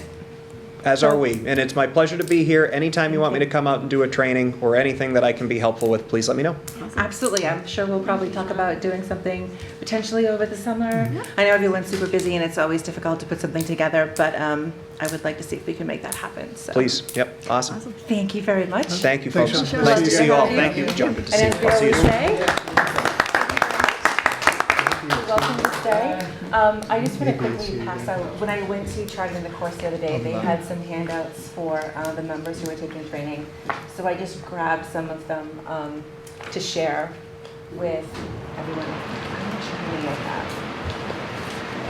1, 2, 3, yeah, I think I have them. Yeah. For Scott and Yes. For Scott and Rob too, Yeah. It just talks about just like we're in school. John, I'm not sure John what's going on. Just about points of advocacy. I mean, it is, we all value student voice. Clearly, we all value student participation. And we're very fortunate to have received an earmark from Senator Dooner. And that is due to, making those connections. So this is just some of the priorities that MASC is working on, and just some tools and tricks to help with advocacy. Because I feel that as we move forward, sharing our students' stories with whoever is in leadership at the Senate level and in the House is going to be critical to funding. So, I mean, DESE has monthly meetings. There's a lot more opportunities for school committee members to advocate on behalf of students. So I just wanted to bring that forward to share with everyone. So again, thank you to Sean for being here. We're very fortunate to have such a dedicated field rep, and trust me, he definitely does not work 9 to 5. And we're very fortunate to have someone who is so dedicated. So anyway, so moving on to the next item on our agenda, which is the DESE Innovative Career Pathways Review. So let me share this out.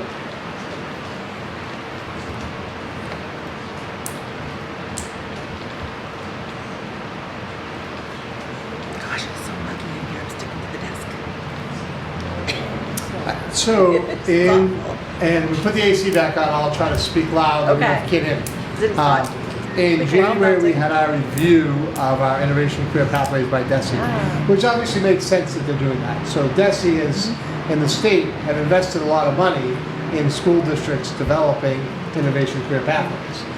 So now they will come out to review, which obviously they want to make sure the programs are strong, but they're also looking at the investment they've made within our programs.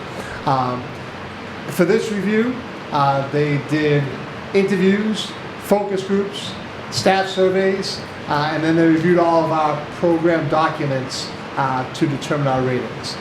They only evaluated MET and agricultural and environmental sciences because the clean energy pathway is still considered a new pathway. So they wanted the pathway to be in place for at least 3 years before they would come out and do a review of it. So in a couple of years they'll come back and look at clean energy. And so they took all this information and they looked at these 5 principles. This is the focus of their work.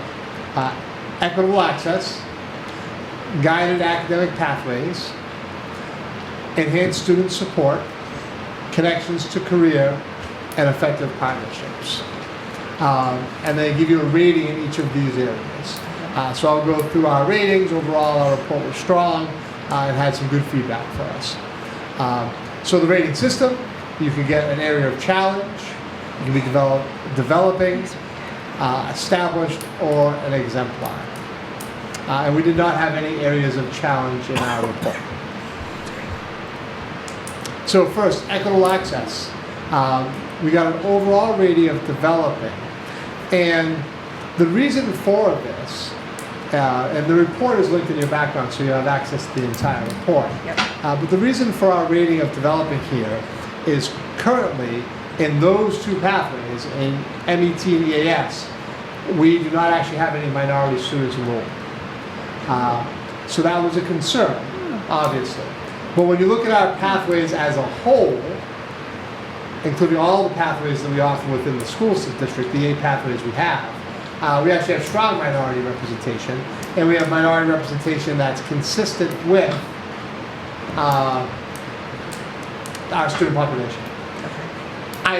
So I think that's why we don't have a rating here that's a negative rating. I don't think we have an area of challenge, because ultimately their position was, we're here to look at these 2 pathways, MET and EAS. And they do make a statement there, currently you don't have any minority students enrolled in those 2 pathways, and so that's an area of concern. But they also, I think they were acknowledging with the rating of developing that we do have consistent minority representation in our pathways across the school. And I think that if there was a stronger concern there, they would have given us an area of challenge for not having these minority students. Certainly something we'll look at when we look at enrollment and our outreach and recruitment. Notice they gave us the established for enrollment policy and procedures. They said we have good policies in place, we have good procedures in place. They just want to see us improve our outreach specifically for these 2 pathways to try to recruit more minority students into these 2 pathways. So any questions about that and the rating there? Go ahead, John. On the page 1 executive summary. You use a microphone? Sorry. In the page 1 executive summary, they acknowledge that the existence of the fact that there are kids, non-white students in our Pathways program, the two that got singled out don't have that same representation. So they even worked it into the initial body introduction. of the report. So guided academic pathways really goes back to our guidance department and the role that they play in making this really clear of, and also our teachers who develop these pathways. So our overall rating here is established, saying that we have very clear pathways, they make sense, the scope and sequence is aligned, and we make it clear to people in terms of what the expectations are of being in a pathway, and that those pathways are connected to the college or industry section. So you can see a clear connection. Hey, if you're in this pathway, it can lead you into these industries, and you can make these industry connections. So this was a strength of our report. Going backwards there. Okay. Enhanced student support was established. Ultimately, if you remember, your innovation career pathways require students to take advanced coursework. So students have to take at least 2 advanced courses, which are generally Project Lead the Way courses or AP courses. So to be in an innovation career pathway, you have to take at least 2 of those courses. And they're saying they realize that for some students that might be a challenge. So the focus here is, are we putting the supports in place to make sure that students can access the advanced coursework, the internships, and the requirements of the pathway? And that was obviously rated as a strength for these 2 pathways. Connections to career, also a strength. Specifically, guidance got a shout out as an exemplar, and I didn't spend a lot of time on the slide, but exemplar, the definition was you would be a model for the school districts in terms of how you implement that section of your Pathways program. So this really goes back to our MyCap and working with students to make sure that their career planning and advising is very clear to all students in the school. So that was identified as a great strength within our programming. And then obviously also listed as a strength was our internship and capstone experiences. They said our internship program was really strong for the pathways. Effective partnerships, the strength here established was partnership strength. They said you have some real strong industrial partners. Flexo Concepts, as I mentioned, for MET, has been an outstanding partner. Greg Al, the owner of Flexo Concepts, actually spends a lot of time with Data Ruda. He's played a role in terms of development of our coursework over time, so that's a really strong partnership. Why this is put as developing for performance measures and goals and performance supports is they would like to see us develop more MOUs, so actually written agreements with some of our partners. So we've only done MOUs with our lead industry partners, which for MET is Flexo Concepts, for EAS it's Makepeace. And they said they'd like to see us reach out, make some more connections, do some more memorandums of agreements to strengthen those partnerships and to identify goals of what we want to achieve with each of our partners beyond our core partners of Flexo Concepts and Makepeace. But still, this was a strong rating overall. So what are the big takeaways from this? Overall, we felt this was a strong review, a positive review of our innovation career pathways. We're going to share these results with staff, including guidance and teachers.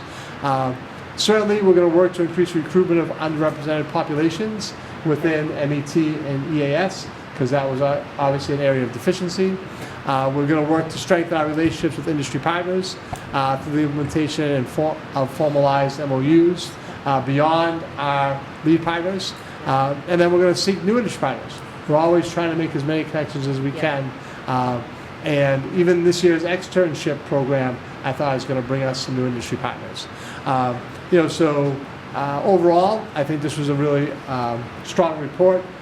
Good feedback for us in terms of the work we've been doing with our innovation and career pathways, and I'll take any questions that the members of the committee have. John was actually certainly played a role in preparing for this visit. He asked if I wanted him to do the presentation tonight. I said, no, I got it, but I'll also ask him if he has anything he wants to add, if I missed any big pieces. Now, well, this is my first year. I thought it was a great introduction to pathways and get to work really closely with those teachers and guidance. And certainly the state acknowledged the great work they're doing, but it was really neat for me throughout the year to sort of live it and breathe it and work side by side with these folks, and it really just benefits the kids who are amazing. So it was. I'm really proud of the report and the work they do, and to be a colleague. Yeah, it's amazing. Any questions or thoughts? You have anything? No. Okay. No. Thank you for the presentation. Again, we're so fortunate to be where we are in Carver with all the amazing opportunities we have for our students. So just thank you to everyone involved. Kudos. Okay, so next that brings us to the pending state law prohibiting use of cell phones in schools. All right. This has been a long-standing topic. Yes. So I want to, before I got into the two bills that have been passed, I wanted to talk a little bit about, the why behind the proposed cell phone prohibitions. Certainly, I think the members of the committee are aware of this in the community. There are definitely concerns about students' access to phones. Really, it's not so much phones, it's really social media and the impacts of social media. So the goal here of any of this legislation is to reduce distractions.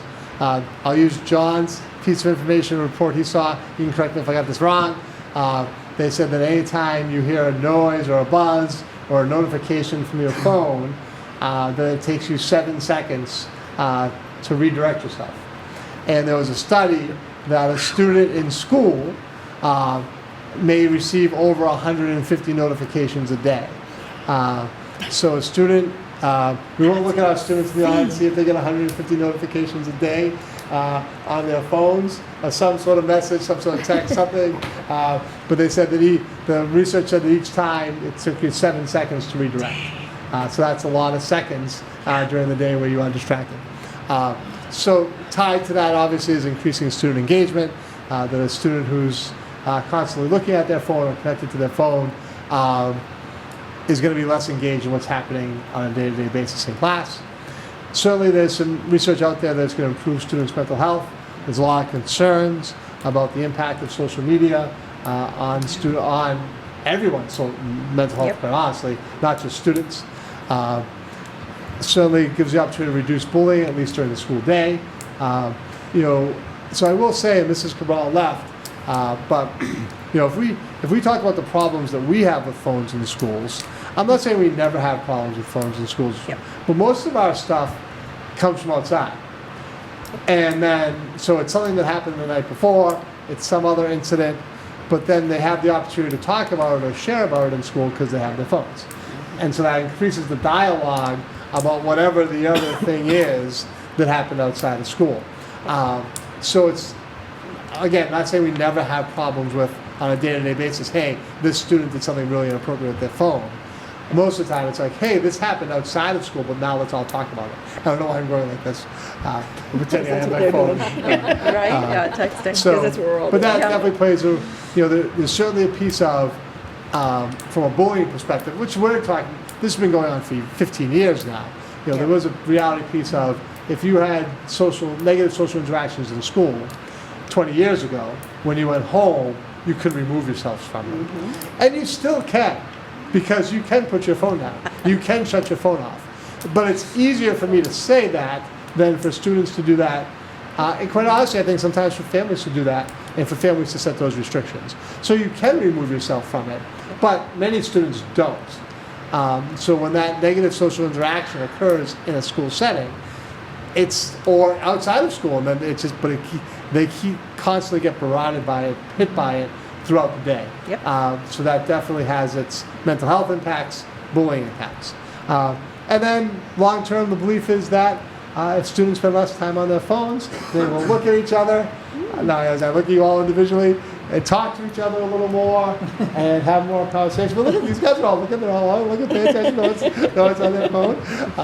They're out there. So they'll improve social interactions with everybody. So these are kind of the whys behind why this legislation is pending.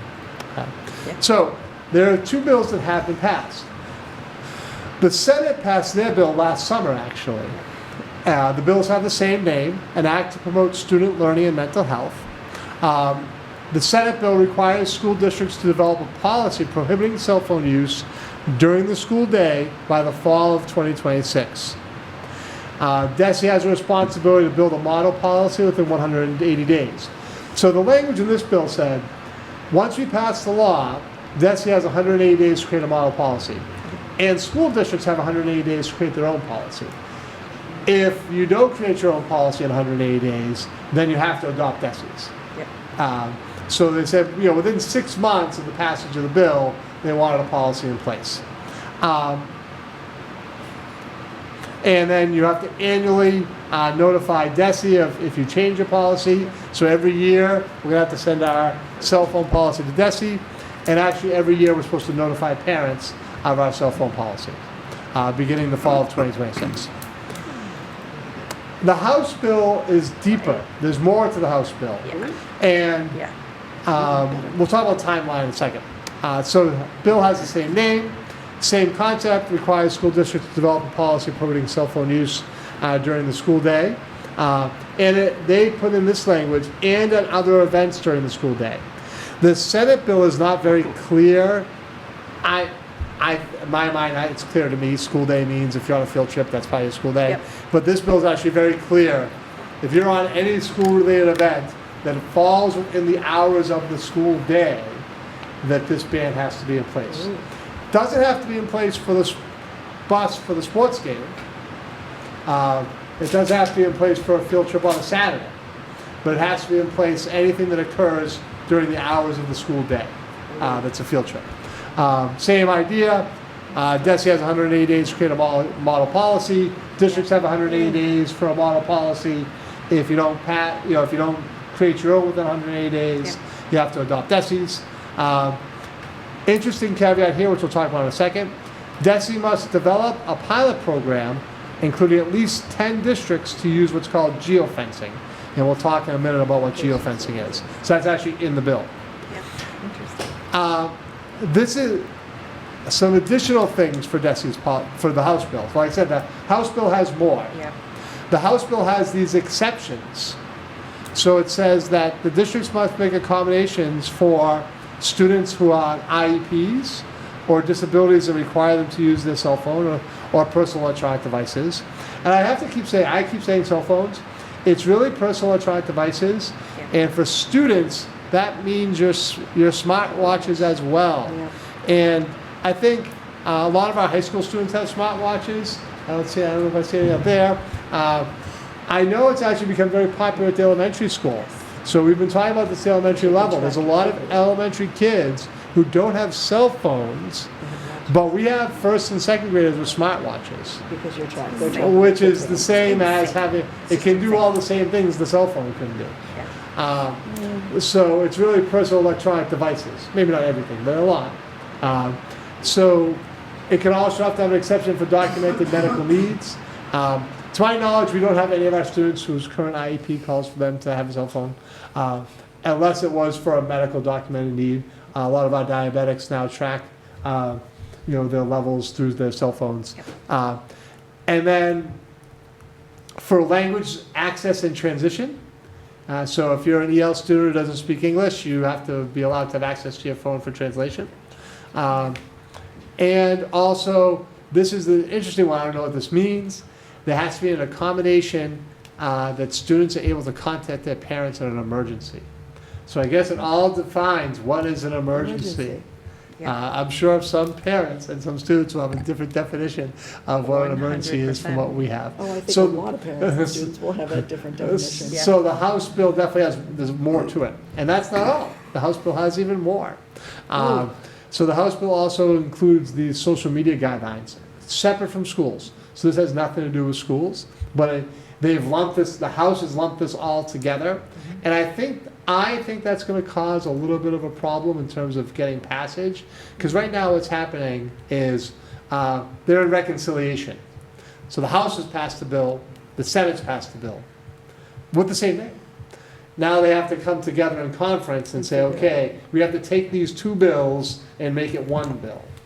Now, some people say they might just drop this whole piece about social media guidelines because this is much more controversial. I think in general, everyone's in favor of no phones in schools. This is going to pass the legislature. I think this piece about social media guidelines is a little bit more controversial. I'm not saying it won't have support, because what this says is if you're under the age of 14, you cannot access social media platforms, and it's going to require those platforms to come up with a system to determine if you're under the age of 14. This isn't my area of expertise, but as they do this right now with the gambling apps. You have to do an age verification process to determine that you're eligible and old enough to gamble. And the gambling apps, I don't have one, but my friends, I don't have one, my friends do. But my friends We know you don't have any social media, Mr. Neef. I know that some of the states that don't allow the gambling apps, they're pretty good on the geofencing piece. I'm like, when you enter that state, they don't you can't access your app. But I think this is a lot more complicated in terms of determining if someone is 14 years old for a social media platform, and what are the restrictions they're going to figure out for that. And then the second part is, from 14 to 16, you can use it with parental consent, social media platforms. And then if you're over 16, you have full access. Also, again, the students don't have cell phones in school, it shouldn't be an issue. But this is a whole different component of this bill. So, I'm going to go back a second because I'm skipping ahead a little bit. Both of these bills say this has to be in place for September 1st, 2026. I'll be honest, saying as a district, we haven't taken a very aggressive approach on this yet. We're not planning on having something in place for September 1st, 2026. Because I also think that by the time they bring these two bills together, I think it will pass prior to the end of the legislative session. The end of the legislative session is June 30th, except they never finish on June 30th. Primarily because they don't pass the budget. And I don't know the last time that the state passed the budget by June 30th. Did they last year? It was close last year. It was closer. Yeah, it was like July 2nd or 3rd last year. The year before that, I think it went till June 30th. July 30th. Yeah. So I think this bill may pass sometime in July. And I just don't believe they're going to say, okay, everybody's going to implement on September 1st. I think they're going to give us a window. The window might be 6 months. The language in here is 180 days. Yeah. So it might give us, we might have to implement by January 1st. We might have to implement by the next school year. I do think there'll be some pressure to implement within the 6 months. Yeah. So I wouldn't be shocked if it's an implementation date of January 1st. But the school districts that have implemented some sort of policy like this, so I'm going to give you a couple options. And I'm going to tell you where we're leaning, but certainly want the school committee's feedback. Honestly, we're going to have to get some community feedback on this, right? And I think that the Taunton Public Schools, where my son goes to school, implemented one of these options called the Yonder Pouch this year. And I'll say they took a whole year. There was a year of meetings. There was a year of like a monthly email. Hey, the Yonder Pouch is coming. Next year you will not be able to have your cell phone. Yeah. Right. But I'm just saying that there was there was a campaign. I almost said a social media campaign, but it wasn't social media. there was a communication campaign that the district went through and I think they had 2 parent forums where they let parents come and say, this is why I like this is why I don't like this. And these are my concerns about my student being able to access their phone or their electronic devices. So I think we need to build that time in. Yep. So I'm banking on a little bit that they're going to give us 6 months. Yep. And give us 180 days, maybe a January 1st implementation of this. I'd be shocked if it didn't pass. If bottom line, it hasn't passed yet. Yep. It's May 18th, and as of today, the bill hasn't passed. And I don't even know where they are in the reconciliation process. I don't think they've come out of committee yet with here's the bill we want you to look at. So, from my mindset, there's 3 things we can do. Number 1 is you can just establish an enforcement policy. We can write a new policy that's very specific to what the law says it needs to be. bell to bell, students can't use their devices. We'd have to have some consequence in there, student use their devices, this had A, B, or C. I will say, I don't know if I skipped in the slides, the House bill actually very specifically says a student cannot be suspended for using their cell phone. That cannot be a consequence. So it has to be other consequences, which may be that someone takes their phone, the phone is taken by the administrator and returned to the parents. It could be your enforcement policy is you could do all the doorway sleeves, and when they enter every classroom, everybody's got to put on their phone in the doorway sleeve. But that's still going to give it access to them during passing. So I don't think that's a great solution. But really, one option is to not use one of the next two I'm going to share with you, and just say, we are very clear to everyone, this is the policy. And if you violate it, your phone will be confiscated, or your phone, there'll be A will happen. If you violate it the second time, B will happen. If you violate it a third time, C will happen. And really have to communicate that to families. My general sense in talking to the administration is that almost is our policy currently at the elementary school, except that they've had this uptick in the watches. You're right now in the elementary school, if a student takes out their cell phone, the teacher will say, hey, you can't have that. They confiscate it. They contact the parents and ask them to come and get it. And there's a process for that. So right now, we're almost living this policy at the elementary school and using number one, enforcement. Though, like I said, there's been some questions about the smartwatches, and maybe we have to start enforcing with that. Option two, geofencing. So I said that, and DESE actually wants 10 school districts in a pilot for geofencing. We've been in contact with an app that does geofencing. It's an annual subscription of $7.50 per person. Well, what geofencing does, it creates a perimeter around the school that students would not be able to access their devices through an app. The hard part about geofencing is you'd have to require students, every student would have to put the app on their phone. So we'd have to have a verification process that the student has put the app on their phone. And then what happens is when they enter the area of the school, it basically shuts their phone down. But the interesting part is what they can access is they can access their phone. They can use the old school phone, and they can call anybody they want, including other students, I guess, and including their parents. So that meets the House standard of they can make an emergency phone call. Yep. So it can access their phone functions, they can access their calculator, they can access things that aren't social media. So basically the app shuts this down. So the app's claim is they do not take any of your data. But I'm sure people are going to have a concern about that and say, when I put this app on my phone, it's sucking data from my other apps. It's tracking me. It has to track you because it has to know you're in the school, right? So it has to have a tracking mechanism to them.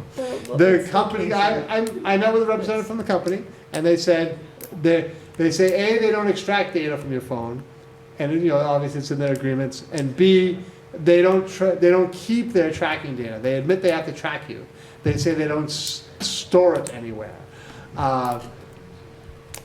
That's a little bit of faith. So I think parents would have a real concern about that. They're tracking location. Only tracking location, so they're not actually tracking data. That's different. But I think parents are going to be afraid that when they put that app on their phone, that app's tracking data. One of my former companies, I used to manage the cell phones for the entire company, and we used a program that had geofencing, mostly for location services, like if we had somebody traveling to a different country or their phone was lost. It doesn't really save the data. It's like kind of using Find My iPhone. So which is what they're saying. I just think people are going to be like, I don't believe them. Probably you're going to get that. Right. I just have concerns about, because one of the other things that they do on their phones is they access Google Classroom and they access Aspen, and they still going to be able to do stuff like that. Well, how does that affect people that are coming? If they go into a pouch, no. So you're gonna, and the other issue you're gonna run into is requiring people to put this app on their personal phone. Right, absolutely. And that's with a subscription cost. With a subscription cost, exactly. Which gets charged to the district. Yeah, which is charged to the district. Which would be like $12,000. But even still, the $750 per student annually would be a district charge. But even still, it's like $12,000. Like like as a corporation, I don't know if you give out cell phones to your company people, but if you provide them a phone, you can do that. But if they're using their personal phone, you can absolutely not do that.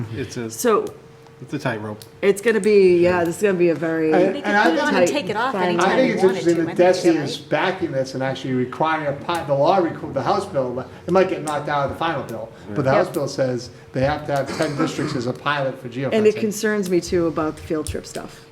Just because, like I said, I just chaperoned the field trip, and the amount of times I used my phone to find a kid in my group was like insane. And not only that, we're also the parents that were there were communicating through an app too. You know, so-and-so wants to switch to this group because they want to. And that's part of the House bill is that it's bell to bell. And so if you're on a field trip and it's during the school day, that counts as bell to bell. And they'd have to lock, before they left on the trip, they'd have to lock their phone up on their in their Yonder pouch. And then when they got home from the trip, unlock their phone from the Yonder pouch. Well, to be fair, if the phone's still on, parents can still track them, so it's not that big a deal. Because that's mostly what they want to do. You know, we're all old school, no offense to anybody. Joe, you're not old school. We all went on field trips for many years without cell phones. Without cell phones. Right? We all We did. survived. We all I'd like to hear what survived. Joseph has to say, though, because that's, I mean. Well, Joe, go ahead. I'm sorry, I'm just curious, like, his initial thoughts. I do think that definitely parents going against it and saying it's harvesting their data could be a massive problem, specifically with geofencing. I also think that for option one, putting all of the pressure on the teachers to enforce those policies It's hard, yeah. would definitely be like a bit overbearing. Teachers could feel over encumbered by it and potentially like speak out against it or just stop doing it entirely. There's also teachers that will be extremely lenient over it. And I think geofencing would be a good idea, just depending on specific situations such as field trips. For example, like preventing them from accessing social media on a field trip is a good idea. Agreed. As long as they still have access to their parents, as long as they can still be tracked, stuff like that, I think that's a good idea. But other than that, I think geofencing is the best option currently. Yeah, probably. It'll be interesting, though. Going back to enforcement, I want to echo as part of Joe's concern. I do think that teachers, and we're gonna, obviously we're going to have to get teacher input on this as well. It's I think also an teachers are extra going to burden feel that we're adding onto them, too. Right, and they're going to feel a little bit like the administration is putting this on them. Yep. Because also, yes, it's the administrator who's going to take the phone and call the parents, but the teachers becomes the frontline implementation. Yeah. And I think the teachers will have concerns about that. And I have concerns about that, because do we want to be placing more burdens on them? Right. And they Right. shouldn't be responsible for a kid's $1,000 phone either. And there are some teachers, the reality is there are some teachers who are more lenient than others. Yeah. There's And more, they may- there's some parents, I mean, you're gonna encounter that anyway, but again, there's a financial Yeah. cost aspect to this that. Yep. too, because these phones are not cheap at all. No, and neither are the Yonder pouches. I And mean, no, they're they're not not. foolproof, but yeah, this So, is definitely a option complicated three is issue. a pouch or bag. It Yeah. doesn't have to be Yonder. Yeah. But Yonder is the most popular brand. We've been in contact with them. This is an advertisement for Yonder. $30 a bag. It Yeah. is $30 a bag. And the company estimates a 10% replacement cost annually. So that's their recommendation is that, you know, every year, 10% of your bags are gonna be damaged, lost. True. What Ton did is they. Probably more, depending. Ton purchased the first bag, and then they said if during the year you lost your bag, well, right now the statement they made was, if you lose your bag before you graduate, you're buying the next one. And the school is paying for these. School's paying for that. Yeah. I think that's gonna be the expectation, is the school's gonna purchase these bags.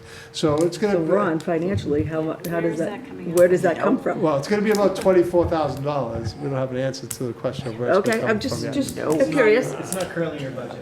No, I didn't think so. And seeing as most school districts in the state are struggling, I mean, we're in a decent position, but a lot of us around us are absolutely not. That's, I think that's the other reason why I'd be shocked if, when they pass this law, that they're gonna say September 1st implementation. Yeah, I think they're gonna give time. 100%. what is 6 months gonna do, though? I mean, if it was the financial part of it. Yeah. What is 6 months gonna even do for them?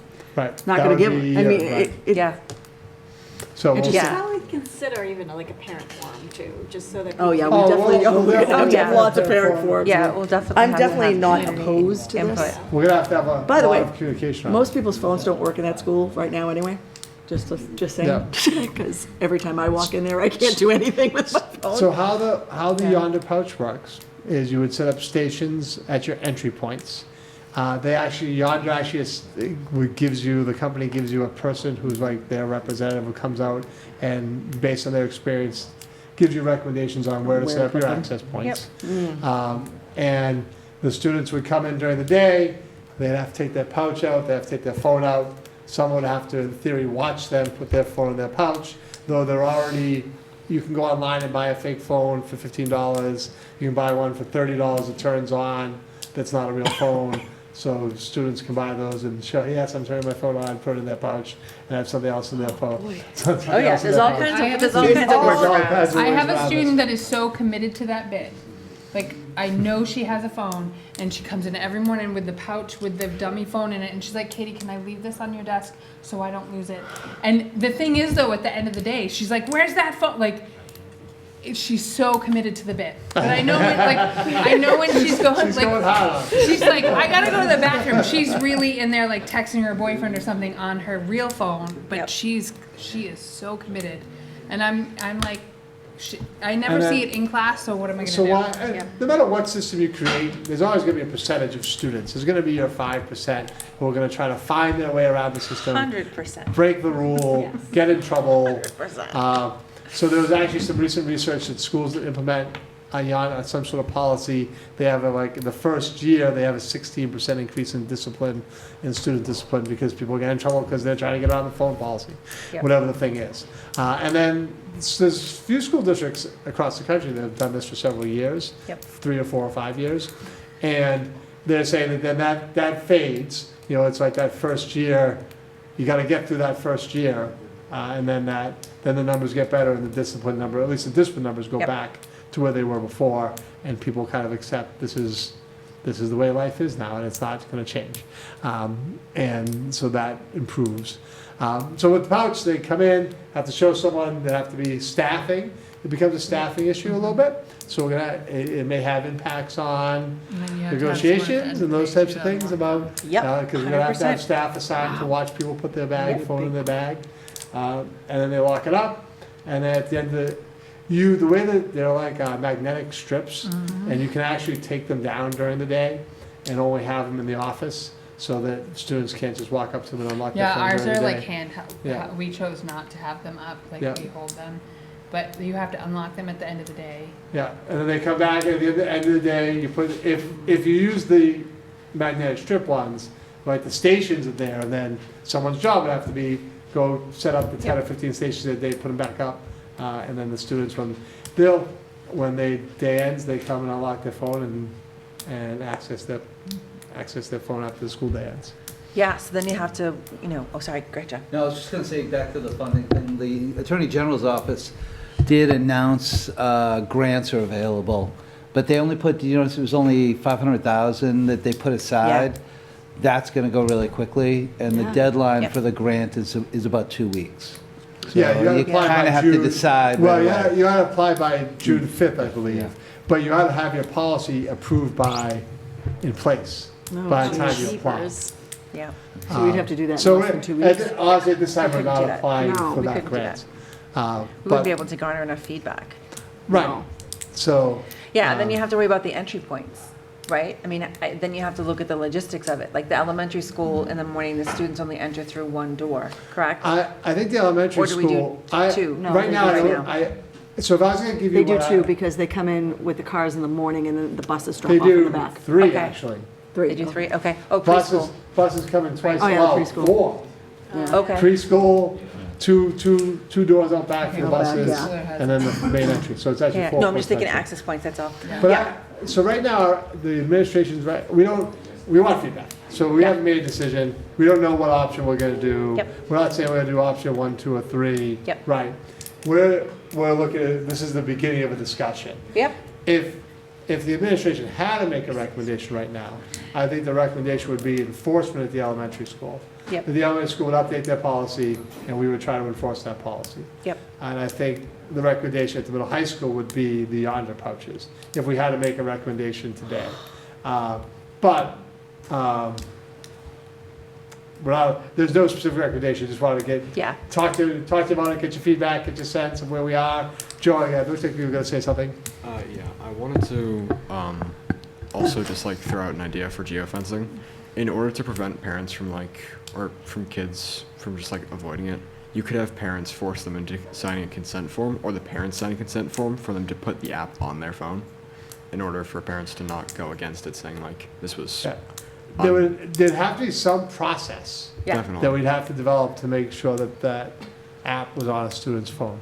And probably, to your point, have some level of consent that we do that, because it's not our phone. We don't own it. Yeah, and that's the thing. Yeah, That's the rub right there there. are so many issues with this, so many issues. It's a quagmire, honestly. There's no easy solution. I don't disagree with a lot of it. It's just the logistics of it is going to be very difficult. Yeah. And you are going to have parents who are going to say, I own that phone, I paid this for you, you don't get to say it or do anything with it. 100%. I mean, we've had employees that have done that, and so, my company was a BYOD company, and so, but we do for employees different than contractors, because contractors have to bring their own devices, and we can't dictate what they do with them, so it's wild. I'd like to see what other schools would have done if they started doing it, just to get an eye on it. So we definitely would go out to visit other schools who've implemented. There are schools that right now it's been your larger, more inner city schools, not saying small schools haven't, but like Taunton has, I believe Fall River has, Marlboro I has. believe Brockton has. Well, if we're going to have to do it, they're just as good as any. The way that they handle, just getting feedback from them is just as good. Yeah. So. I think though, Jack, with your question though, I think a lot of the districts that have had a no cell phone policy, they decided on their own. They saw the merits, they wanted to change things in the school, as opposed to having it foisted on you from outside. That's a big difference. So what's our timeline? We're gonna wait for finalization of law at state level. We're gonna look to adopt a new policy at both schools that reflects the law, provide education to families and students about the benefits of not using personal devices, and then discuss with them the system that we're gonna decide to use to enforce the policy, decide what direction we're going in, enforcement, geofencing, and pouches, and maybe, who knows, maybe there'll be some new technology or something different in the next 6 months. Right, maybe one to of our address this students can issue. write an app. Right. Mr. Aruda. And then, Right? decide, or Miss Young, or decide what grade levels, we want to require to target. some sort of implementation device, I guess, geofencing pouches versus just enforcement. Yep. So a lot more discussion to come about this. 100%. One thing I just want to add super quickly is I have spoken to school committee members in districts across the country about this issue, and they have said, yes, there's clearly growing pains at first, but that they have seen an increase in student engagement and in socialization. So they have seen that change, and as a result, grades have improved, the culture has improved. So I have heard positive things, but I know that the logistics and the implementation are definitely a quagmire. So thank you for bringing that to us, and clearly more to come on lots that. more to come on that. It'll be interesting to see where it ends up. Alrighty then, so that brings us to upcoming events. Which I'll throw up here quickly. I can't believe today was the seniors' last day. Today was the seniors' last day. This year went by so fast. There was a lot of stuff today. Senior nights for softball and baseball. Yep. We have concerts coming up, sort of that season. So tomorrow night is the spring band and high school chorus concert. Yes. Obviously, all of our senior events, which all the members of the committee are invited to. So class day is on the Wednesday, the 20. Trying to find it here. There we go. 27th. It's not. Is it on there? There it is. Senior class day. Yeah, senior class day. Well, class day is 27th, 9:30. Convocation is 7 o'clock on the 28th. Then obviously we have graduation on Sunday the 31st at 10 o'clock. So we have all of our senior events coming up. As always, there's a lot of things going on in Carver Public Schools. We encourage you to go out to our website, look at the calendar, see the things that are going on, and participate in all of our great events. That's all I have for upcoming events. Thank you very much. I'm just making a note of a couple dates. There's a lot going on. It's all good things. Okay. Before we Yes. transition to recommendations from the superintendent and the financial update, Yes. I think we might have to go back and Gina may know this, I may know this on the minutes. Okay. I think we had a couple of mistakes on our minutes approvals. Okay. For who was present at those meetings, because not everybody was present at all of those meetings. Okay. But You mean the we- subcommittee meetings? And also the full, The full? Okay. the special meeting. I think everybody Yes. voted in that meeting, but not everybody was at that meeting. Yes, correct. So Redo those? I think we need to Correct. look I was at. trying. Yeah, I was so trying think to we like need just. look- I was trying to get through things. I think we need to go back and look at Yes. special meeting open session minutes for May 12th and Yep. the policy subcommittee minutes for May 12th. For May 12th. Yes. Thank you very much. So I don't know if- appreciate I that. don't know if we can do that and take a look at those two items again. It'd be my recommendation. Absolutely. Yeah, we can revisit it. So the meeting minutes for the special meeting open session minutes on May 12th, 2026. So it was myself, Kelly, and Jackie that were present just due to timing. It was a super quick meeting. We only had, a very short agenda. Bill came in at the very end when we were Yes, done. right. We were all set. So if Kelly or Jackie would like to make a motion to approve those minutes? Sure. I move that we approve the special meeting open session minutes for May 12th, 2026. I second. We have a motion and a second. All that were present during that meeting? Aye. Aye. Do we have to roll call or no? No. Aye. Nope, just when we're in the meeting. So, No, you don't have to, it doesn't have to be a roll call vote. Yeah. You're all here. So, Yeah. 3 It only has to be a roll yeses. call vote if you're in a If we're virtual in, meeting. if we're virtual, yeah, or in. So 3 yeses and then 2 abstentions. Yeah. You're welcome. And then the policy you. subcommittee meeting minutes were just, Correct. Okay, so I move that we approve the policy subcommittee meetings for May 12th, 2026. I second. All those in favor? Aye. Aye. And then 3 abstentions. There we go. Better, thank So, you. Thank you very much. Like I said, we had a long agenda, so I was just trying to fly through Still some going. things. Gina knows best. so. And my brain's a little on vacation I don't know still. if people are interested in taking a quick break or not. We've been going at it for a little over 2 hours, but the agenda items we have left, I think will be not super long. Does everyone want to take a quick 5-minute bio break, Or as just they wanna call keep them? going? Actually be great. Okay. Yeah. So we're going to recess, but we make a motion to go into recess. Right, and- okay, so someone make a motion for I recess. move that we recess for 5 minutes for I a second. bio break. Okay, all those in favor? Aye. Aye. We are recessed. We will reconvene at 8:19 PM. Ron, in advance? Yep, thank you guys. I'll be brief. You've got a very light financial update here for your May 18th meeting. When you look at state and federal education finance, obviously it's a busy time of year at Beacon Hill. I've got links for you for the House and Senate Ways and Means Committees. Each of them have released their versions of the FY27 budget. A couple of highlights below that are related to the education components of those budgets. Some good news on Chapter 70. Both chambers ultimately phasing in the final year of the SOA, which is wonderful. The minimum aid that they've both landed on is $160 a student, which is much higher than the statutory $30 per student. So that's been a trend we've seen the past few years, a sort of increase over that minimum aid of typically $30, which has been beneficial to communities like Carver, who only get minimum aid. Circuit breaker is a little bit more complex. I won't read it all to you there, but just highlight 2 things. The gap there between the chambers are a little bit more substantial, but frankly, the one big issue that you see currently being debated at both chambers is this idea of ultimately using some one-time money, some supplemental money, to close the gap and fully fund circuit breaker at that 75% reimbursement rate.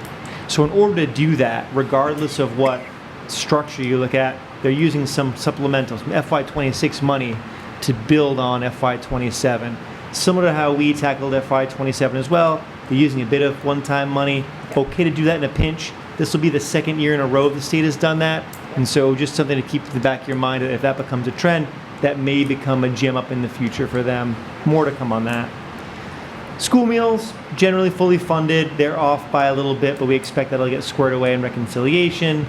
And then some follow-up to the out-of-district transportation language. The IG's office was charged with putting together some recommendations. They have since done that. It's gone to the legislature now. Some of those recommendations are statutory legislative recommendations. Some of them are regulatory for DESE. One outcome that I'm hopeful that will come from all of this work, ultimately they have an entity, a governmental entity called OSD that helps do some work on the special education side of things. They help regulate the costs for tuitions for some of these private schools, special education private schools. There's nothing like that for transportation, and so it's a bit of the Wild West in that regard. And so some regulatory pressure might be helpful to rein some of those costs in. Nothing's been done yet, but that was one of the recommendations the IG had. Hopefully either the legislature or DESE through regulation takes some steps there. Yeah. And lastly, just my recommendation to the committee to vote the fourth quarter warrants as presented. I move to approve the warrants as presented this evening. I second. Thank you very much, Ron. We have a motion and a second. Is there any discussion? All those in favor? Aye. Thank you for that. very much. And next is the disposition of materials. I'll take that one as well. Again, very briefly, you've got a memo here for some surplus materials. School committee's policy DN outlines how disposition of materials or surplus materials are handled. We have for you a set of technology materials that comes up every year, every other year, as we start to do the replacement cycles for materials. You see two different condition settings there. One is non-functioning, which is pretty straightforward. It's simply broken. It's time to move on from it. Typically when we vote these, we do a couple of different iterations. We first try to sell them just to get the maximum return for the taxpayer. Obviously for non-functioning equipment, we'll make an attempt, but we don't expect we'll get a lot of sales, maybe for parts, yeah? If we aren't able to sell them, we'd certainly then try to donate them to schools or nonprofits. And ultimately, if we can't get any of those donations, then we would dispose of them. We also have some equipment that's coming to end of life. And so in our environment, we have a more structurally secure technological environment with student information. And so a lot of these pieces of computing equipment are coming to end of life and are no longer taking some of our updates. So security updates are no longer running on them. Because of that, we don't keep them in our intranet or intranet environment, but they might actually be useful outside of the community of Carver. So again, we'll put those out to see if we can't get some bids on those. If we can, we'll sell them. Otherwise, we'll donate. One quick note on the short throw projectors. As you've all seen through the capital process, we've been moving toward the touchscreen TVs. They're less expensive up front, also less expensive to maintain. We still do have some of these short throw projectors in some parts of our schools that just continue to work, so don't replace it if it's not broken. We're keeping some of the ones that are coming to end of life just for internal parts. The 22 you see there are no longer needed, and we'll use those to sell if you'll vote for the surplus. Okay, thank you very much. Okay, so someone would like to make a motion? I can use them right here. Oh, go for it if you want. I move to dem the following technology items as surplus: 2 Saban HP printers, 15 Dell Chromebooks, 10 Levino laptops, 6 Cafe POS terminals, 26 tablets, 1 charging iPad cart, 22 Epson short throw projectors. I'll second. I second. We have a motion and multiple seconds. We're really excited about this one. Is there any further discussion? Any questions? All those in favor? Aye. Thank you as always, Ron. We appreciate the information. Okay, so next that brings us to the second reading of policy EFD, food service account management. So as a reminder, this is our second reading. We're proposing a minor update to this policy for food service account management. We propose to strike the following line from the policy, which is up here, which is failure to maintain up-to-date accounts may result in a delay of students' extracurricular school services, especially those that are fee-based. Graduating seniors may lose the ability to participate in certain graduation activities. This part of the policy is no longer needed, and quite honestly wasn't enforced. So This policy requirement update is recommended by the USDA in terms of our submissions to them. This is the second reading, and I would recommend approving this change to the policy. Okay. I move to approve the revision to policy EFD, food service account management. A second. We have a motion and a second. Is there any discussion? All those in favor? Aye. Okay, and next that brings us to the second reading of policy GBED, tobacco use on school property by staff. Okay, we're looking to revise policy GBED, tobacco use on school property by staff. And we had a discussion, and I'm not sure why it's not on this piece I brought up. We had a discussion about adding a section here about medical marijuana at our last meeting. And I'm not sure why it's not up on the, so I'm going to take down what I'm showing. So what we did want to do, so I came up with a sentence, a statement to add. Though I'm not sure I'm recommending this. So I brought this back to the committee, and I think we're covered by the concept of saying recreational marijuana products, but we had a whole discussion and concern around medical marijuana. So what I was suggesting that we add is the use of medical marijuana will be permitted when supported by proper medical authorization and conducted in a manner that does not disrupt the educational environment or violate applicable state laws or regulations. So like, certainly you can't drive the bus under the influence. That would be a violation of state laws and regulations. So this would be some level of acknowledgement that someone who's using medical marijuana can report to work, if they have proper medical authorization. But I really feel like the goal and the gist of the policy is covered by, that's been updated. Gina's on top of things.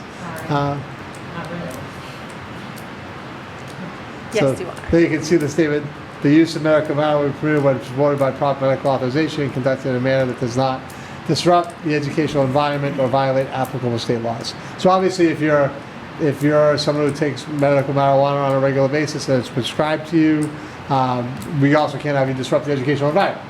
Yep. So I wanted to put that out there for discussion. I think my recommendation would not to be add that statement and just add the original statement of and/or recreational marijuana products. Yep. I could see, I know that there was some concerns from some school members at the first reading of this policy. I think one way that we could address it would just be removing the word recreational and just have it say tobacco and marijuana products use, because clearly the district is not going to be in the position to oversee or monitor or be notified if someone's using medical marijuana. That is not something that would fall within our purview to regulate or keep track of. Then wouldn't it be that we leave recreational in there and we just remove the statement about the medical marijuana altogether? Yeah, we could. I just felt like if we remove recreational, then it would just be marijuana in general. But then aren't we including? Aren't we then? Yeah, but we're not Are we then policying it if we remove recreational? I don't know. What does everyone think? I just thought it would just be like, is it tobacco? I mean, granted, I don't think there's any medical use for tobacco anymore. There used to be back in the 50s and 60s. They would encourage people to smoke for anxiety and depression and other types of issues. So that was just my thought. Well, yeah, I don't want to end up over policing it because we removed recreational and now it includes all marijuana products. Yep. So I think we just take the statement out and leave the recreational in. You know? Okay. Yeah, so the original policy that was reviewed by the policy subcommittee and that we brought forward at the last meeting was just adding the statement and/or recreational marijuana products. Yep. Yeah, I'm good with that. Okay. All right. If everyone is good with that, then if someone would like to make a motion. Since we've had some discussion on this, my recommendation is that the motion be specific to add the statement and/or recreational marijuana products. Yes. All right. To add recreational marijuana products. Okay. I move to approve the revisions in policy GBED. Oh, sorry, am I doing the wrong one? Nope. No, GBED. GBED. Tobacco use on school property by staff as reviewed this evening with the addition of recreational marijuana. Yes. Okay, second. Excellent. We have a motion and a second. Is there any further discussion? All those in favor? Aye. Thank you very much. And that brings us to the first reading of policy ADC, tobacco products on school premises prohibited. So this is actually, I wanted to look at related policies because at our last meeting, we got started having a discussion about you're a member of the community and you show up to the basketball game and you're using recreational marijuana products. So this is the related policy, ADC, and I would just make the same recommendation. Use of vape, tobacco, and/or recreational marijuana products, including but not limited to, et cetera, is prohibited. So this is just saying that if you're a citizen who shows up for an event, you also can't use recreational marijuana products, just like you can't use tobacco or vapes or any of those types of things at a Carver public school event. So my recommendation, now this is the first reading, we can not take any action on it tonight, and actually I'd be fine with not taking action on this tonight and bring it back to our next meeting, but I wanted to open it up to discussion, and I wanted to make sure we cross-referenced all our policies that we needed to on this issue. We have vaping on a different policy, right? Vaping's here, but not limited to cigarettes, cigars. If you think there's other things to be added, this whole list: chewing tobacco, pipe tobacco, snuff, electronic cigarettes, electronic cigars, which might be old language, electronic pipes, which is vaping, or other similar products that rely on vaporization or aerosolization. So that is the language of vaping. That's where vaping comes from, is that it might be old language because we're going to have to look at this of, do people say, use the words e-cigarettes or e-cigars or e-pipes? Yeah. It's really is vaping, but it says, or similar products that rely on vaporization. Yep. That's your vape. Yep. Yep. Okay. Which is important for people to know when they attend events on school property. So any other thoughts on this policy before I bring it back for a second reading next meeting? Nope. Nope. I think it's a good idea, personally. Anyone else? Okay, so then we'll move on to the next item, which is first reading of policy IHBF, homebound instruction. So next year, we have what's called an integrated monitoring review by DESE. We've had a lot of DESE reviews lately. Yeah. There's just more of them than there used to be.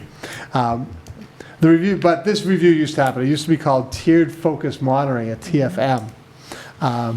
The integrated monitoring review looks at our compliance with special education, civil rights laws, and regulations. The review is actually split into two parts every 3 years. So over a 6-year period, they look at all the regulations for civil rights and special education. So they do half the first 3 years, half the next 3 years. Over that 6-year cycle, they look at them all. Our on-site visit is scheduled for March of 2027. This review consists of document reviews, interviews with parents, interviews with students, interviews with staff. They come out for the week of March for a week in March, I think 4 days or 3 days in March of 2027. We'll certainly do a more formalized presentation in the fall about this process and what it's going to look like, the involvement of the community, the involvement of teachers. But the first step is we have to do some document submission for June 5th. And part of our documentation for June 5th is this policy. And so DESE's model policy for this includes this language in red, which we don't have. So their model policy has the top part of our policy, but then it adds this section in red. What I'll say is we do this. This is something that exists, but it's just not in the policy. So I'll read it to you. In accordance with CO3 CMR 28.044, the Carver Public Schools shall ensure that when a student with an IEP is determined by their physician to likely remain at home, in a hospital, or in a pediatric nursing home for medical reasons for more than 60 school days in a school year, the Director of Student Services will convene a team meeting without undue delay. This meeting, which the district will hold within 10 school days of receiving the notification that the student is likely to remain home or in the hospital for more than 60 days, will consider evaluation needs and, if appropriate, amend the existing IEP or develop a new IEP suited for the student's unique circumstances. So this policy is all about students who need to be I want to make the distinction. This isn't homeschooling. Right, this is homebound instruction for students who need to stay home for medical reasons. They're saying if the doctor actually has to, if the student's going to be home for more than 15 days, the doctor is required to fill in, so more than 14 days, on the 15th day, the doctor is required to send in documentation of, here's what's going on, here's why the student needs to stay home. If we get that documentation that says the student's going to have to stay home for more than 60 days and they're on an IEP, we're supposed to call a team meeting. This is a process we do and follow. It's just not written in our policy. So the committee can do two things here. You can say no. So my recommendation is going to be a waive second reading. Approve this policy tonight, and we'll submit it with our document submission for June 5th. If the committee doesn't feel comfortable doing that, because the concept is we do 2 readings of every policy to give the community the opportunity to say, hey, the school committee is going to change this policy, and I should come out to this next meeting and share my concerns about the change in that policy before the school committee adopts it. So I don't take waiving the second reading lightly. So we could not waive the second reading. I can bring it back in June. What all that means is we'll have to submit the current policy as it is on June 5th. And then in the fall, we'll have to resubmit the new policy that we've approved and say we've amended and updated it. What I think will have any huge impact on our overall rating for the TFM, sorry, new name, Integrated Monitoring Review, IMR, I don't think so. So I think we can go one way or the other, but I think it would be cleaner if we submitted this the first time through and waived the second reading. But as I said, always a concern about doing that, and I defer to the committee on that. Well, you're already doing this, you said, right? Yes, so this would be something that is in place. Yes, it's a current practice, it's just documented in the policy. And to me, I agree with doing one submission with all of our I's dotted and our T's crossed versus having to revisit it. So where it's a practice that's already in place and just not in the policy, I don't personally have an issue with agreeing to waive the second reading. I'm not sure how anyone else feels, but that's my thought process. It's a practice, it's just not in writing. I'm good with it too. We've waived second reading on some others before, so it's... Yes. Okay. So if someone would like to make the motion to, it's written so it explains waiving the second reading. Yep. I move to waive a second reading and approve policy IHBF, homebound instruction, adding the paragraph related to special education students as presented this evening. I second. We have a motion and a second. Is there any further discussion? All those in favor? Aye. Thank you very much. Okay, that brings us to reports from the school committee. Does anyone have anything they'd like to add? I know it's been a long, we haven't had a meeting this long in a long time. It's been a long time since we've done it. It's been half hours. And I mean, thankfully, it's been all positive and yes, some, interesting topics, but I'm just so proud of everything that our students and our staff accomplish in our district every day. So with that, I just want to say thank you again to Sean for coming, to sharing with us and the community a little bit more about what MASC does.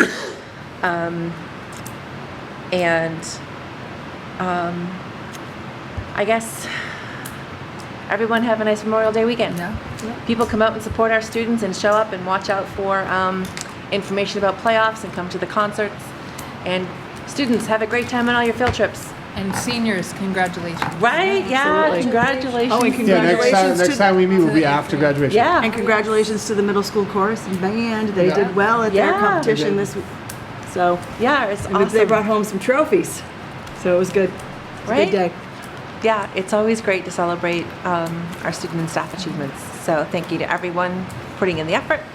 And if no one has anything else to add, if someone would like to make a motion to adjourn, Bill? I Great. just want to say congratulations to our newly re-elected members. Yes, Very congratulations. impressive victory and hard-fought campaign. Yes. And good luck to Joe Thank you. and the boys tennis team tomorrow. Making the tournament in the third year of the program is pretty impressive. So. Yeah. And all the other sports teams that are heading into postseason. Right? Yeah, absolutely. There's so many great things happening out there, so I hope the community will come out and show up and support. And the So, countdown is thank you. on, if you think about it. Yes. Countdown is on. We've got a little over a month left. Yep. Yep. Which is crazy. It's flew by. It Flew did. by this year. 100%. So, okay, if no one else has anything to add, then if someone would like to make a motion to adjourn, that would be fabulous. I move that we adjourn the May 18th, 2026 school committee open session. I second. We have a motion and a second. Is there any discussion? All those in favor? Aye. Okay, 8:42 p.m.